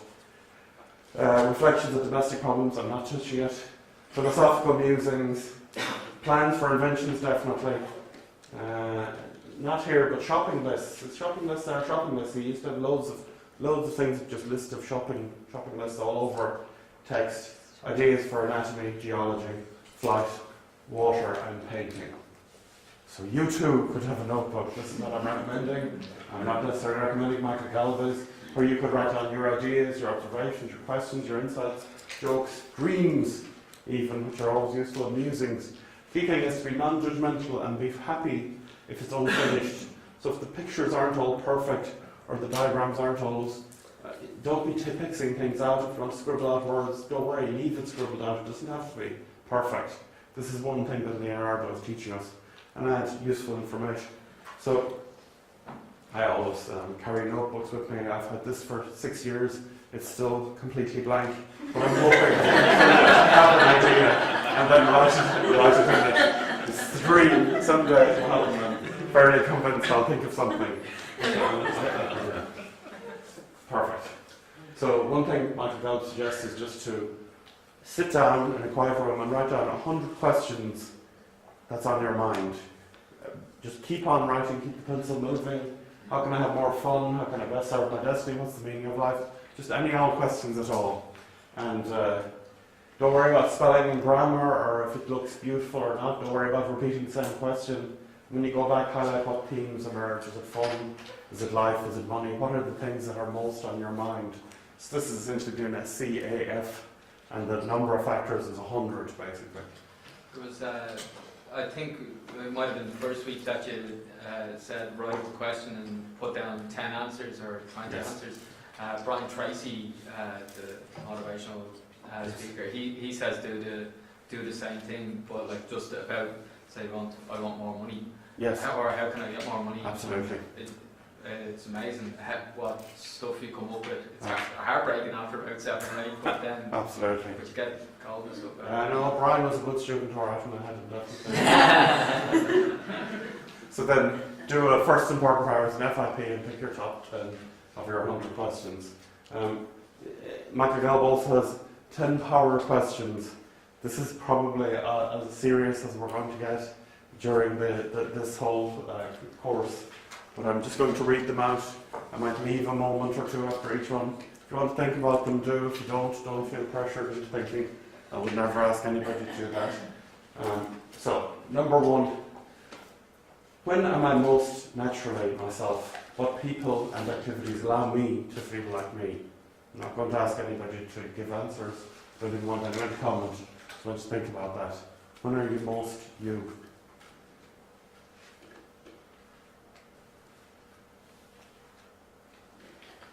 Alright, number 2. What one thing could you stop doing, start doing, or do differently now, today, that would improve the quality of your life? Think about the quality of your life. Is there anything you're doing that you should stop doing? Is there anything that you're not doing that you should start doing? Or is there anything that you could do differently to make your life better? Give it 30 seconds to think about it.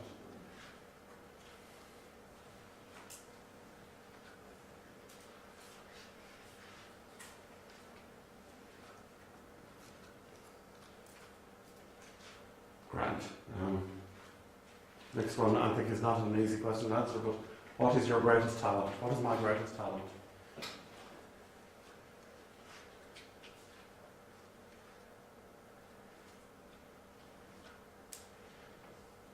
And if you don't know, ask people around you who you love and trust, because it's amazing that they'll say something to you and you'll go, God, yeah, I never saw that. So they probably know what your greatest talent is. Nice people though. Because it's an American book, of course, how can I get paid for what I love? Gigolo. The ladies hate rock and roll. They all obviously ask for refunds, that's the only problem. Next, who are my most inspiring role models? Then lots of people think, oh, well, when I was a kid, I really liked the Lone Ranger or Dan Dare. Now that I'm grown up, I'm not supposed to have role models. But yeah, forget about it. Like, entrepreneurs in particular are very smart in the sense that they always not only have role models, but model behaviours.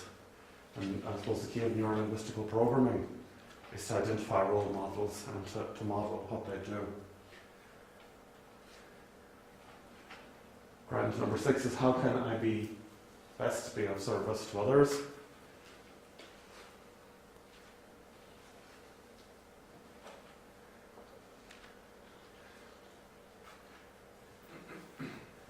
Somebody shouted out one time I was doing this, you can be best be of service to others to stop teaching from now on, which was nice, I thought. He's still repeating. 16 years later. I don't hold a grudge. What is my deepest heart's desire? If you don't know what your deepest heart's desire is, it might work. Spend 5 minutes thinking about it, because you never know what you might come up with. I know for me, it's a McChicken sandwich. I love them. They're delicious. Number 8. How am I perceived by my best friend, my worst enemy, my boss or my lecturers, my friends, my family, etc.? How am I perceived by a range of different people?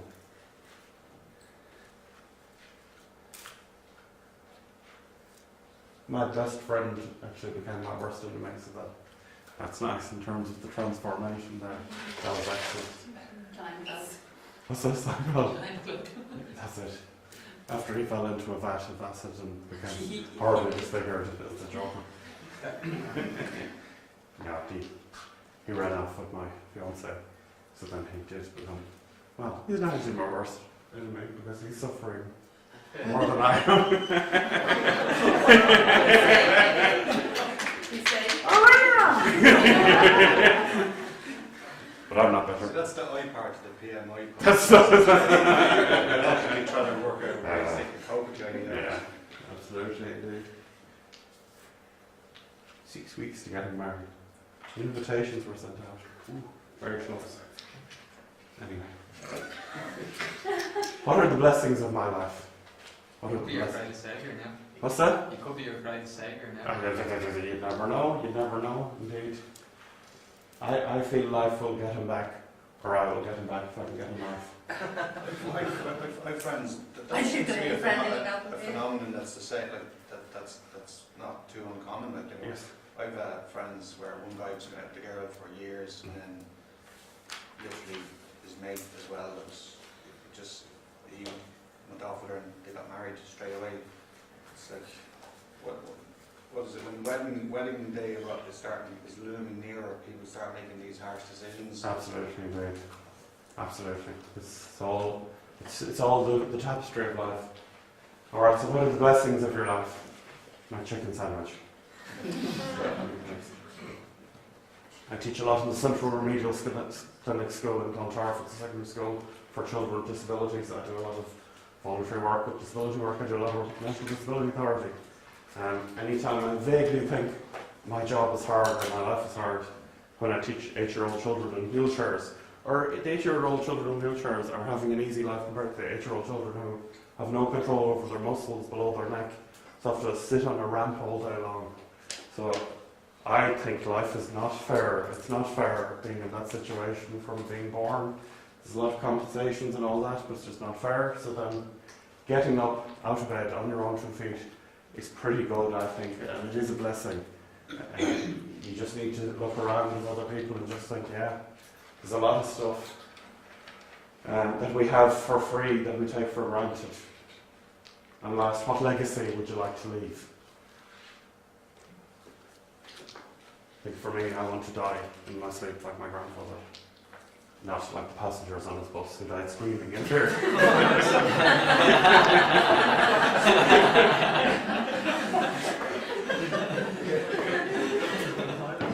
Terrible stuff. Right, so here we go. So then I won't ask you to do this, but you could pick a topic and think of 10 questions about it. For example, if we think about about birds, we could think about why does a bird have 2 wings? Is 2 the right amount? Would 3 be better? Would 1 be enough? So why do we have 2? I mean, obviously bilateralization, specialization, yeah, of course, that's why birds have 2 wings, but in plain English, maybe they don't.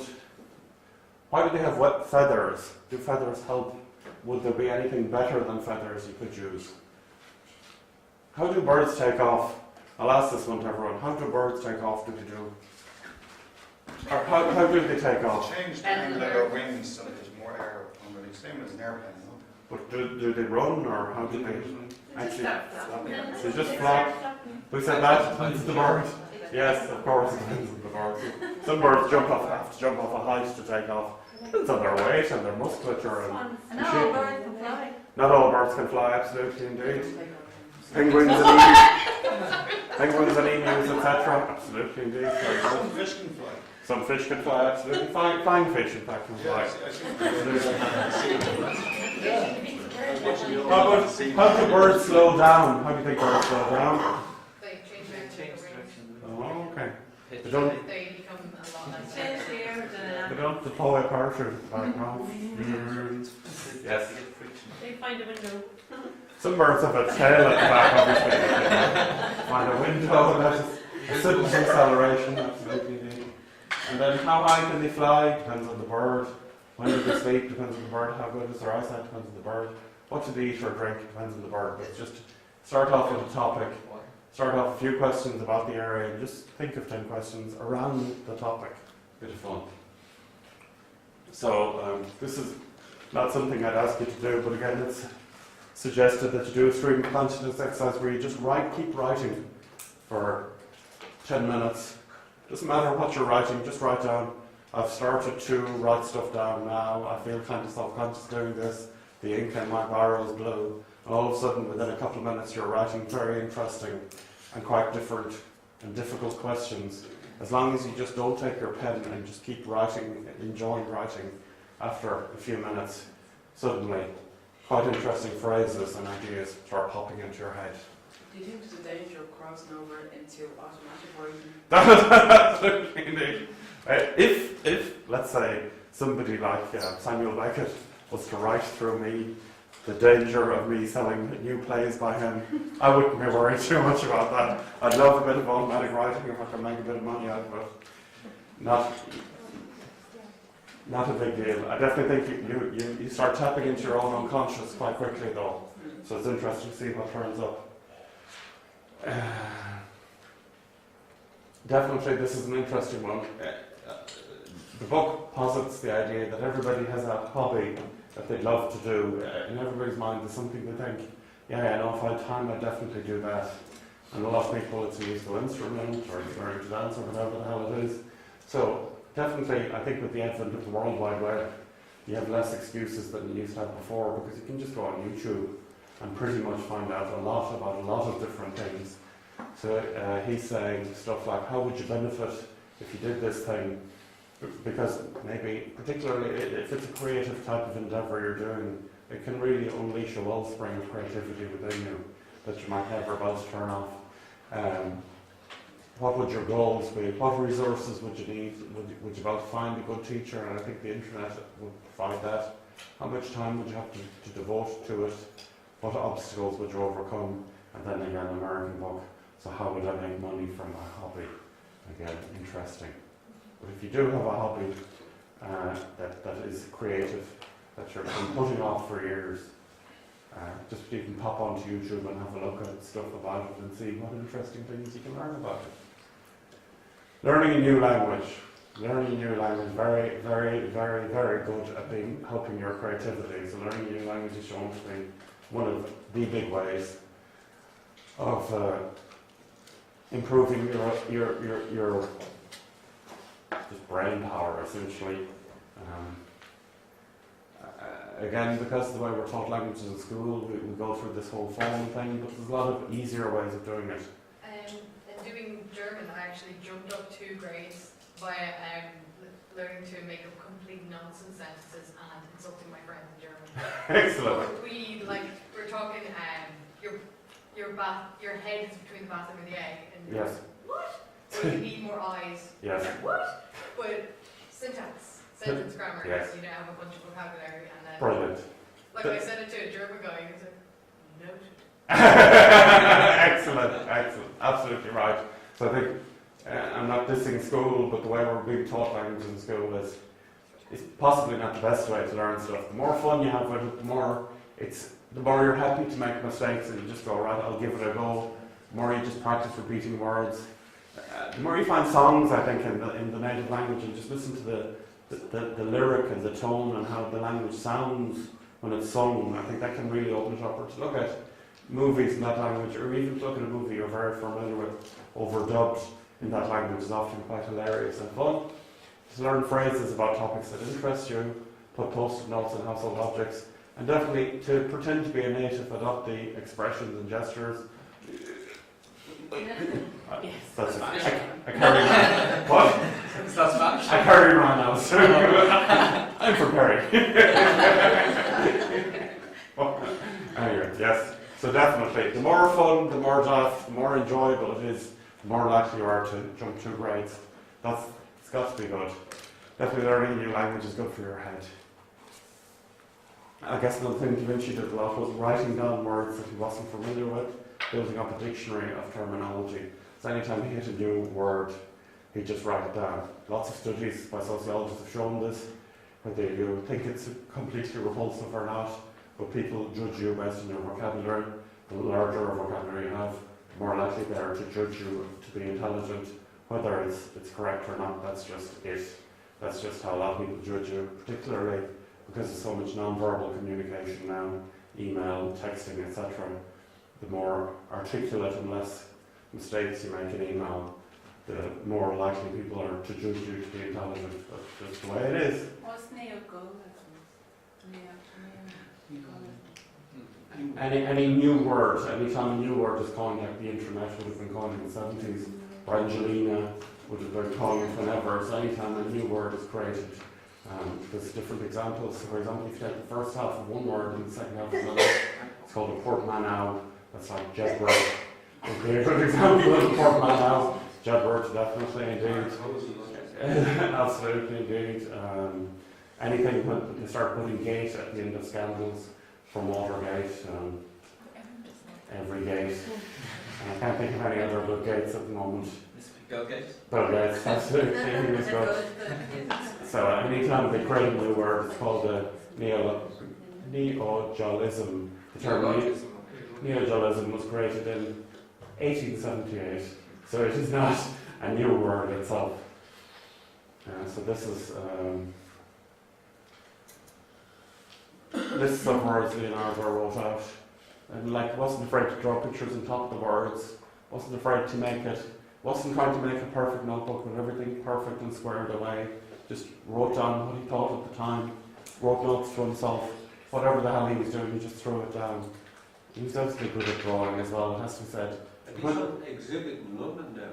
Absolutely, indeed. At the moment, yeah, it's one of them. This is Codex Leicester is in London at the moment, so Bill Gates owns it, but he's loaned it to the National Gallery. This is the National Museum. It's on at the moment. Yeah, I was reading that in GQ. We must have been reading the same GQ, weren't we?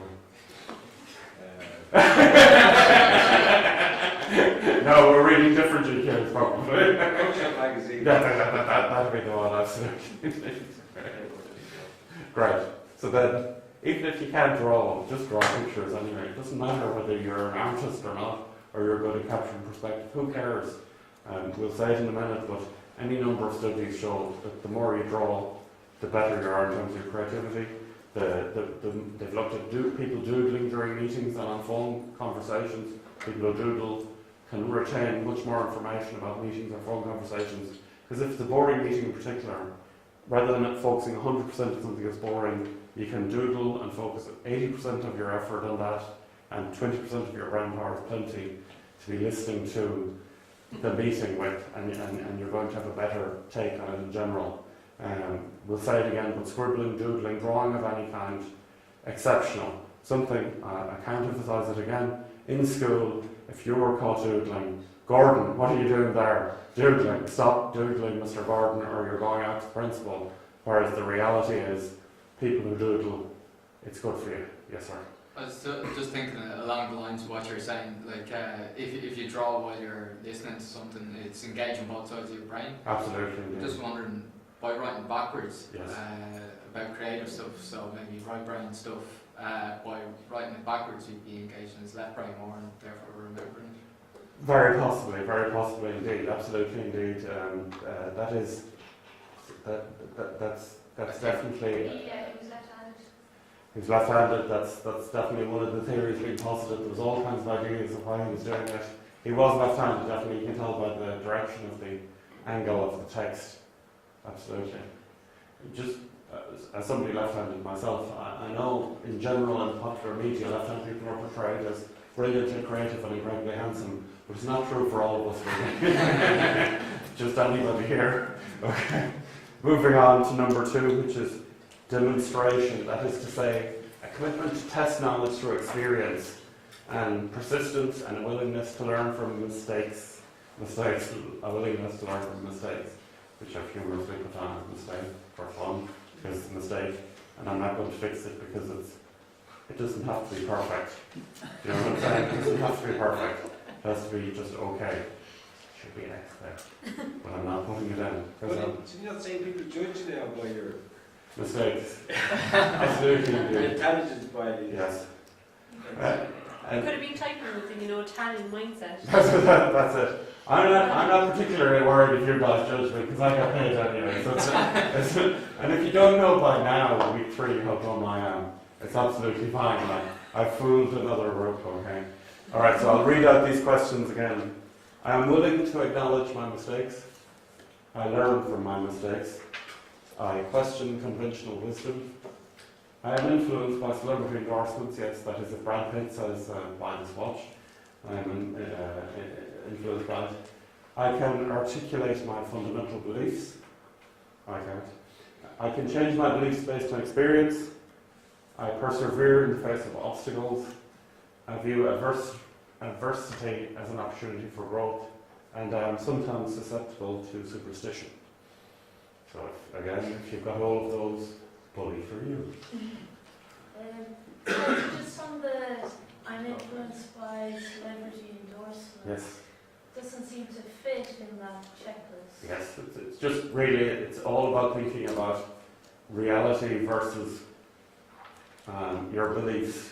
So if reality tells you this product is rubbish, whereas you believe Brad Pitt when he's saying it's a good product, just to fight what other people are projecting as reality and to rely on your own self-belief more than anything else. So it's all about that even celebrity endorsements we could see as kind of conventional wisdom, or that's what marketing people are trying to do, is create a brand identity so much so that it's almost accepted wisdom that this product is good and this product is bad. So that's what advertisers do, and they're quite sophisticated and quite amazing in the way they make you think that these things can do or are things that are fundamental to your life, even though they're not really at all. So I absolutely love that art of doing that. I want to work. Look, I think I wouldn't consider myself a bad person. I'm not suggesting anybody's a bad person by doing that. I'm saying it's a skillful craft to do it. You know, you're convincing somebody that a product increases their ego and helps them feel better about the identification of themselves. So it makes them feel better.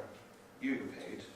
You know, it's a brilliant art form. It's also just showing the truth about the item rather than the whole of the item. Yes. So this bit will make it better, but the rest of it won't. Absolutely, indeed. Absolutely. So you might pay lots more money for something that's celebrity endorsed than it's not, and it might be the same quality product. Who knows anyway? Sigmund Freud's nephew. Sigmund Freud's nephew? The sales guy who started marketing stuff in New York, wasn't it? Edward Bernays was his name, yes. Sigmund Freud's nephew, after World War II, Franklin Delano Roosevelt said, nobody's buying stuff anymore, we need to get people buying stuff.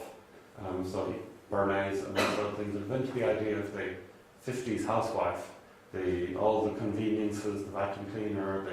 He created this image that if you've ever seen any American TV when they're showing this 50s housewife in the perfect dress with the dinner ready at home as soon as her husband comes home from the office, that whole image was created by Edward Bernays, who was Sigmund Freud's nephew, who talked to Uncle Sigmund about ways of making people believe in things, and like that created consumerism in the 50s. Not single-handedly, of course. And yeah, Mad Men is kind of about that as well. He did get women to smoke. He did get women to smoke, absolutely. He convinced them that it was good for you, cool, sexy, kept you warm on cold evenings, all kinds of stuff like that. Absolutely, indeed.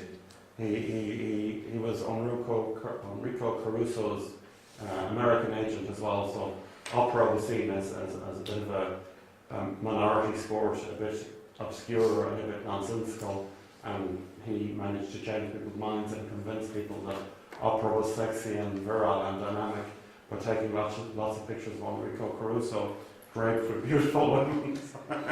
That usually works no matter what the product is. Just throw a couple of women in bikinis around it and then you I think when marketing's used to get women to smoke, that's a bad thing, obviously. But do you think? I'm just tired of people making marketing people out to be bad people. I just say who's doing that? I just say who's doing that? I just say UNICEF. UNICEF started. Here's UNICEF now. Yeah. UNICEF is worth whatever millions they're worth because of marketing. Mainly because of marketing. I have no problem with marketing. I'm not saying marketing is a bad thing. I was saying Edward Bernays was asked by who was it? Cystic fibrosis charities, for example, how they could improve contributions. Multiple sclerosis as well was another one. He was asked how to improve charitable donations, and he said, Well, for multiple sclerosis, he just said call it MS, and then people won't have trouble writing out the checks to it because they don't have false sclerosis. So that increased their charitable donations by 400% overnight. That's why Americans call multiple sclerosis MS, because Edward Bernays said this would be a good idea. Again, I don't know where you're getting the idea people disrespect marketing. I have no problem with marketing. If you're talking to negative people in your life, when I'm talking about marketing, you know, shoot them, that's what I say. Keep away from them. But clearly, when we're doing a kind of innovation and business-oriented course, we hardly think marketing is a bad idea. Right.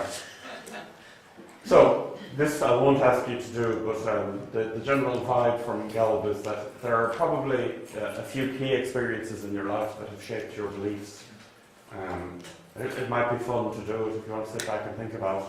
There might be five, 6 or 7 things that were real life changers in terms of high points, low points, or changing points in your lives that really changed the direction. That may have shaped your beliefs. They may have led you to rethink ideas you had for a long time about various issues, and definitely coloured your attitudes. There's a Jungian researcher called Dan McAdams who calls these things nuclear episodes.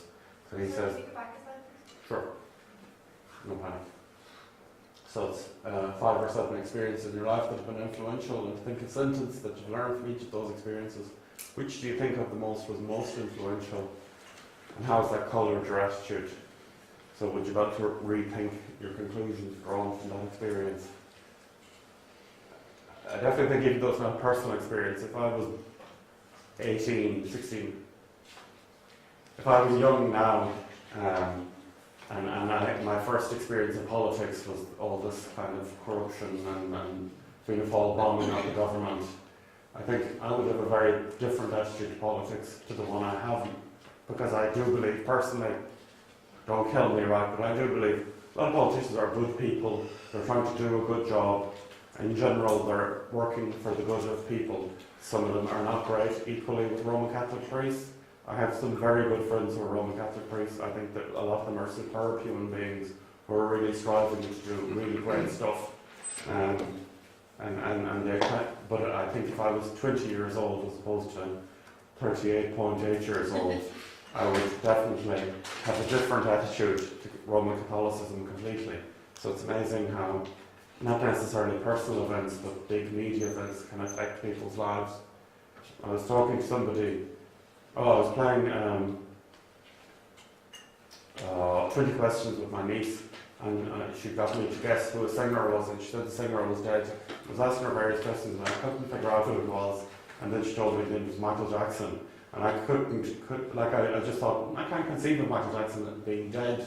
It's just like, I know he's dead as a fact, but I can't conceive of it because he was alive a lot of the time. So it's hard to imagine that. During his lifetime, he was alive for most of his life. So, but then for her, because she's young, the first time she had heard of him was that he had died. So it's such a totally different experience people have depending on lots of factors. Nuclear identities, high points, low points, and turning points. Nuclear episode about that. Continuing that theme for a moment, we have a range of beliefs about things like human nature and ethics and politics and ethnic groups and scientific truth and religion and medicine and life and art and marriage and history. So I want to do a thought experiment with you. I don't want you to answer this. What I want you to do is imagine for a moment that you're a member of the opposite gender and look at those things. If you're a member of the opposite gender, look down at that list and do you think that would impact your views on any of those things? Give it a minute. I won't ask anybody. Just think about it.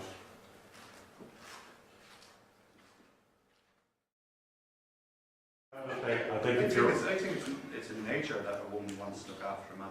Really? Yes. Are you married, sir?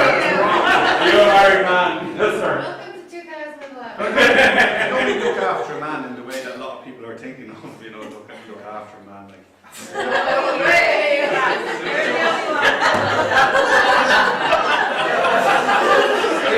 There you go. got the children. Next week doesn't live her life. I think there's a natural maternal. Oh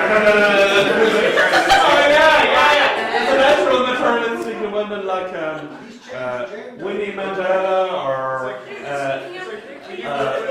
Myra Henley. She has a natural maternal Gets married to instinct. a woman, Or he doesn't want to change her at all. He wants her to stay the same. But when she gets married to him, he's like, well, this is going to change. This is going to change. This, and I'm going to rearrange. Different men and different women are different. Everything I want. Relax. Different men and different men are different. I think some men want to have a very stable marriage. Some men want to stab people in the back and run around them. Some men want to go to the moon. Some men want to commit genocides in countries. So lots of different people. And equally with women, I think Myra Henley, I don't feel she had a maternal instinct. I wouldn't want to be married to her. I don't think she'd care. And I reckon she had a maternal instinct. But I reckon she also had a psychiatric illness which overshadowed the maternal instinct. Are you arguing that men don't care about taking care of their children or helping other people? No, I think men have the maternal instinct as well, but not as strong as women. Depends on the people. Different people, different views, not just I'm a man, therefore I'm going to sow my seed. I'm a woman, I want a baby. Doesn't work like that anymore. Maybe back in the day we were kind of wired that way, but judging by how open people are about their sexuality, the mushing of different religions together, the internet, basically going, here's my view, everybody read it. Exactly.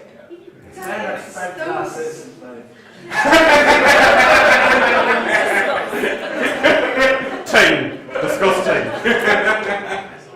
Yes. Again, if we were doing a sociology class, I'd be only too happy to stay here, but I'm moving on. How about if you were from a different religious background? How would your views on medicine be different if you're a Christian scientist?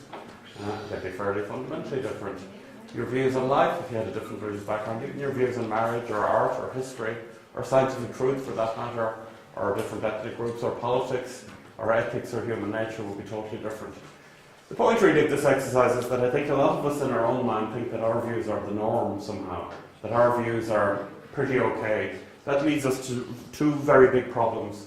One is we think our creativity is the best kind of creativity there is because we're coming from representing the majority. Second and most destructive is when we design things, we think by designing for us, we're designing for everybody.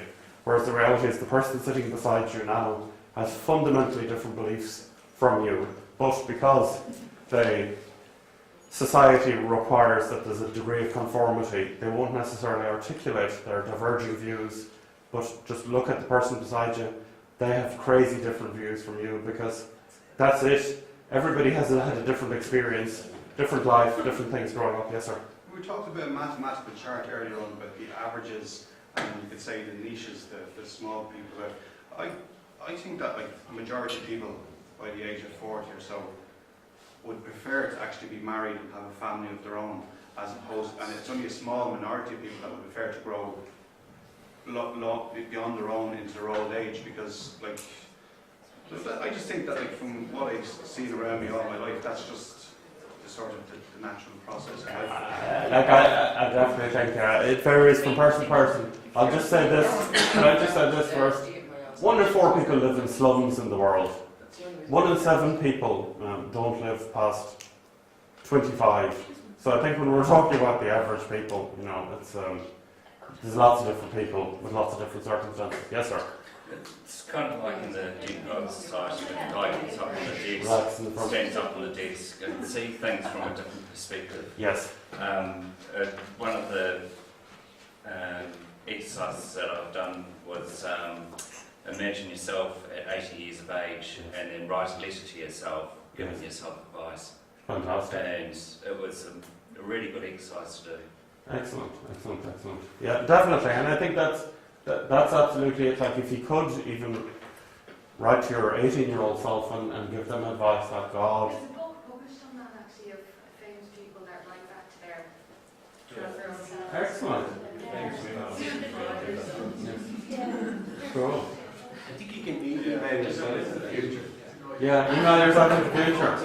It'll be delivered in 20 years. Using neutrinos, absolutely. Okay. Right.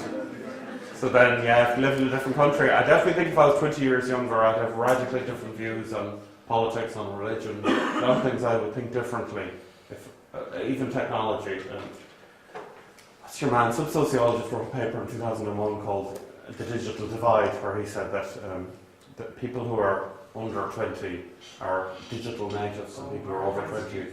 What's it? Mark Prinsky? Prinsky, that's absolutely it, yeah. So he's a sociologist, and he said, we are digital immigrants. Anybody over 20 is an immigrant in the sense that when we grew up, and I'm not speaking for everybody, but there wasn't GPS, there wasn't iPads, iPods, mobile devices all over the place, there wasn't computers and the web the way it is now. So people who are growing up now see technology in a completely different way to the way we see it. We're like immigrants to another country. Even if we learn the language and even if we know a lot about it, we still won't get the funny, nuanced little jokes, or we won't get the tight little cultural elements that occur in every specific culture. So hopefully, us as immigrants to the digital world, we can only take it so far because we have only our understanding of it, whereas people who are native to it now, who are growing up now, they will see the web, they will create computer games and add dimensions to it that we could never even conceive of because we're not native to it. And maybe their creativity will be different to ours because like they're starting with that as their baseline. Like I guess psychoanalysis, when Sigmund Freud created it, nobody had it before him, so he had to push a big boulder to get it understood and explained.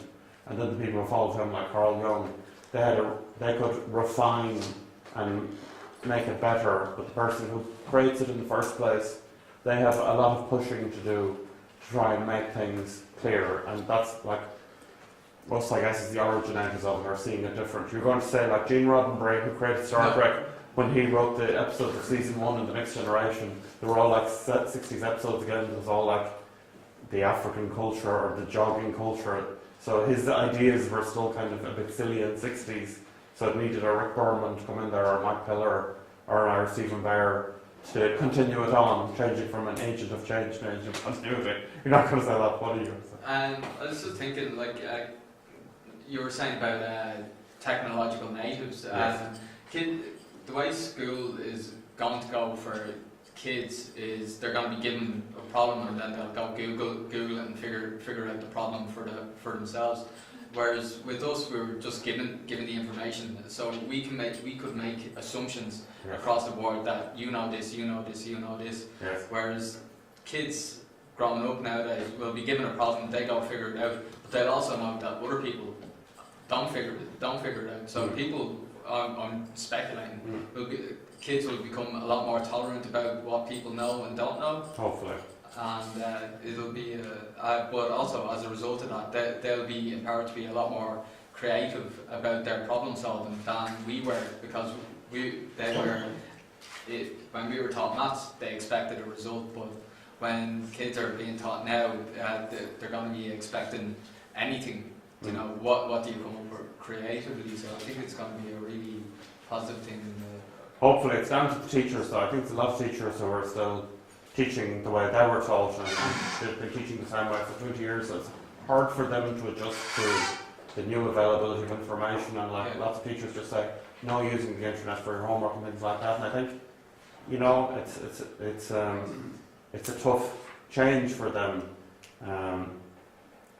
I definitely think you still need your fundamental learning stuff off and memorising stuff.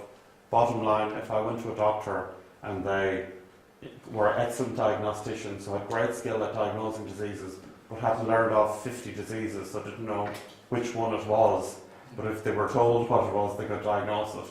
I'd prefer a doctor who had learned off a lot of stuff and was a good diagnostician. So you need your higher order thinking skills and your lower order thinking skills as well. So it's definitely a challenge, and I think the way assessments are being done in education has totally changed because of that.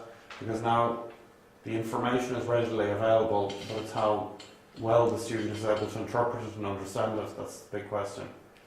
Like Ireland is relatively forward-thinking in the way its teachers, primary and secondary school teachers, are dealing with this compared to our nearest neighbours and lots of countries around the world. So we're not doing too bad, but I think it's, I think this needs to be a policy level decision about this. Do we want to go towards a more problem-based approach to teaching? It isn't like making soup or something. It's not like there's going to be a good answer or a right answer to this. If we try something and it doesn't work, we better be willing to change our mind and go, well, that isn't working, let's try something else. Because I think teaching is a tricky business. I think we don't want to be experimenting too much with the students. So This whole course is an experiment, though. what, this whole course is an experiment.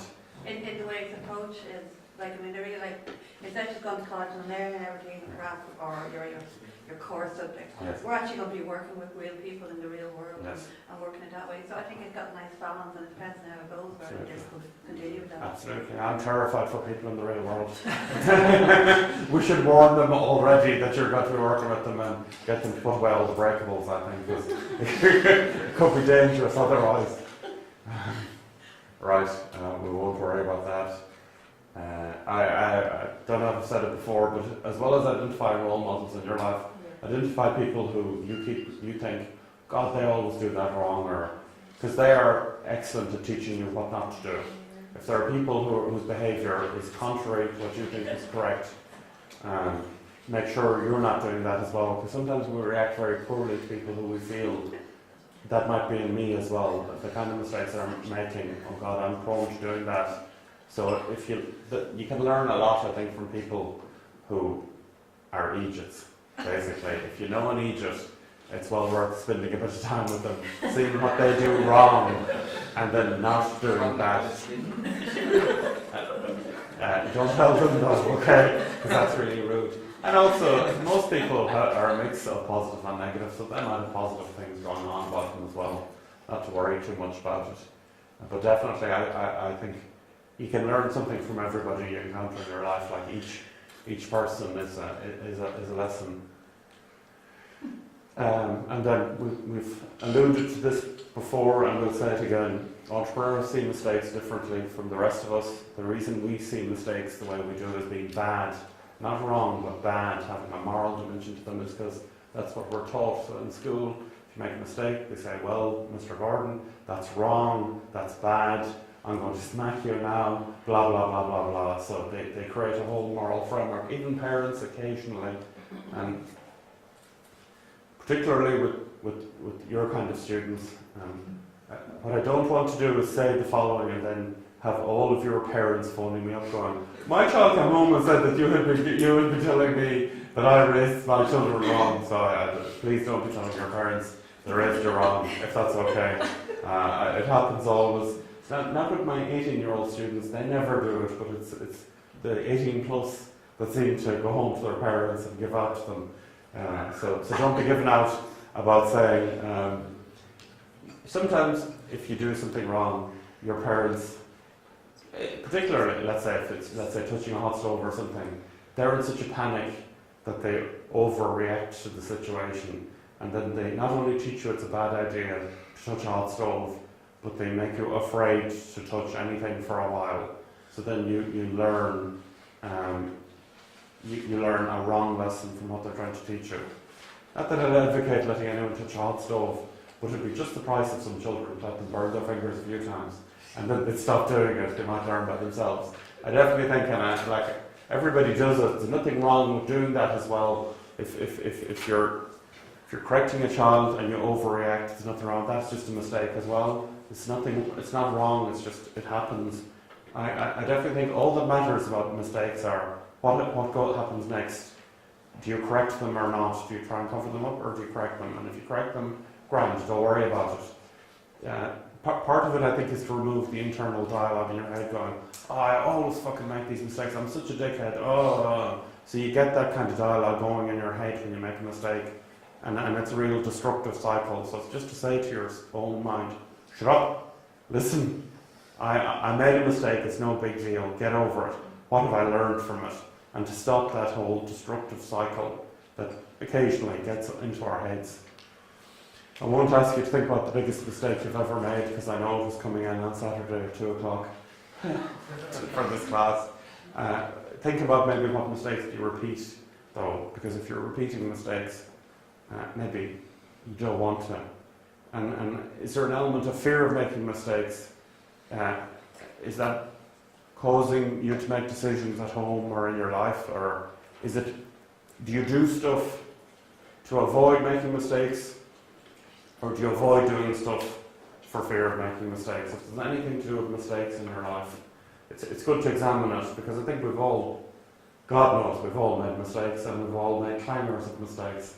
But that's just it. Like, life isn't like Dallas or Coronation Street. It isn't perfect in real life, so it's got messy edges to it. People remember you. They don't remember all the good things you do, but when you make a mistake, they remember that. Is that an Irish thing, or is that the rest of the world? Just true. No. In fact, there's a body of research that says, let's say if you're on a project, this would be the psychology of software engineering, there's a whole book about it they talk about. If you're on a big project that fails, that's perfect. It doesn't matter if it fails or succeeds. The next time they're thinking, oh, there's a new software development, who will give that time? Well, Damien was on that project. Something happened about it, I can't remember. But he led that project, so we better give it to him. So it doesn't actually matter whether things fail or succeed. If it was noteworthy, then they'll give it to you anyway the next time it's coming up. So it's okay to make mistakes. That's what that's about. We'll do a little bit about your sensations. We won't go nuts. Just to enhance your senses, your sight particularly, as an enlightened experience. So Da Vinci had a motto: knowing how to see and knowing how to understand things. So we'll just read these questions and then we'll finish off. Are these notes available on Moodle? I gave them to Siobhan the day I was in there. When was I in? When was that? I don't know. I know we were there looking at each other. Was there anybody else there at all? No. That was Tuesday night, I think. I was there on Tuesday night. I put them, get them all to Siobhan. So if they're not up on, is it, what's it called? WebElevate.moodle.ie? Yeah. Perfect. Moodle.webelevate. Moodle.web. I'll have a look and see. If they're not, That's the right words. you guys know my name is Damien Gordon. If you just Google me, you'll find my DIT website. This and any other sets of notes about creativity and problem solving will be available Is from that the there. kind of stuff that's on that Da Vinci book? The stuff here? This is exactly what's in the book, yeah, definitely, exactly. This is pretty much all ripped off from the book completely.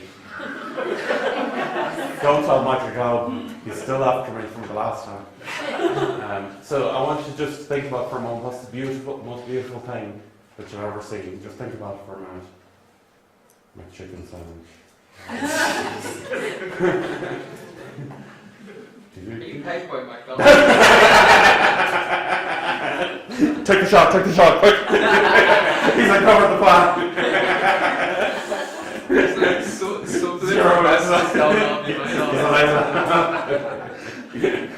So they just tell me stuff in my head. What about the sweetest sound you've ever heard?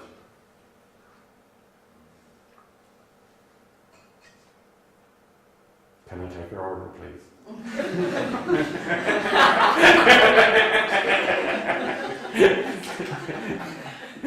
How about the most tender touch? What do you think the most tender touch you've ever felt is?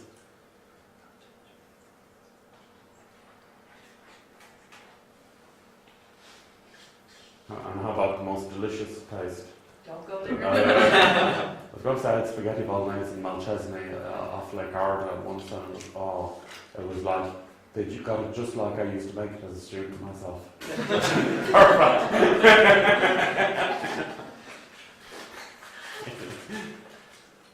And finally, the sense of smell is quite a powerful sense.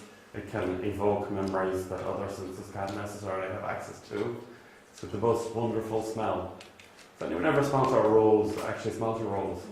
They're a lovely smell. Oh God, they're like really, it's quite intoxicating smell of a rose. Or a nice chicken sandwich. Either is fine.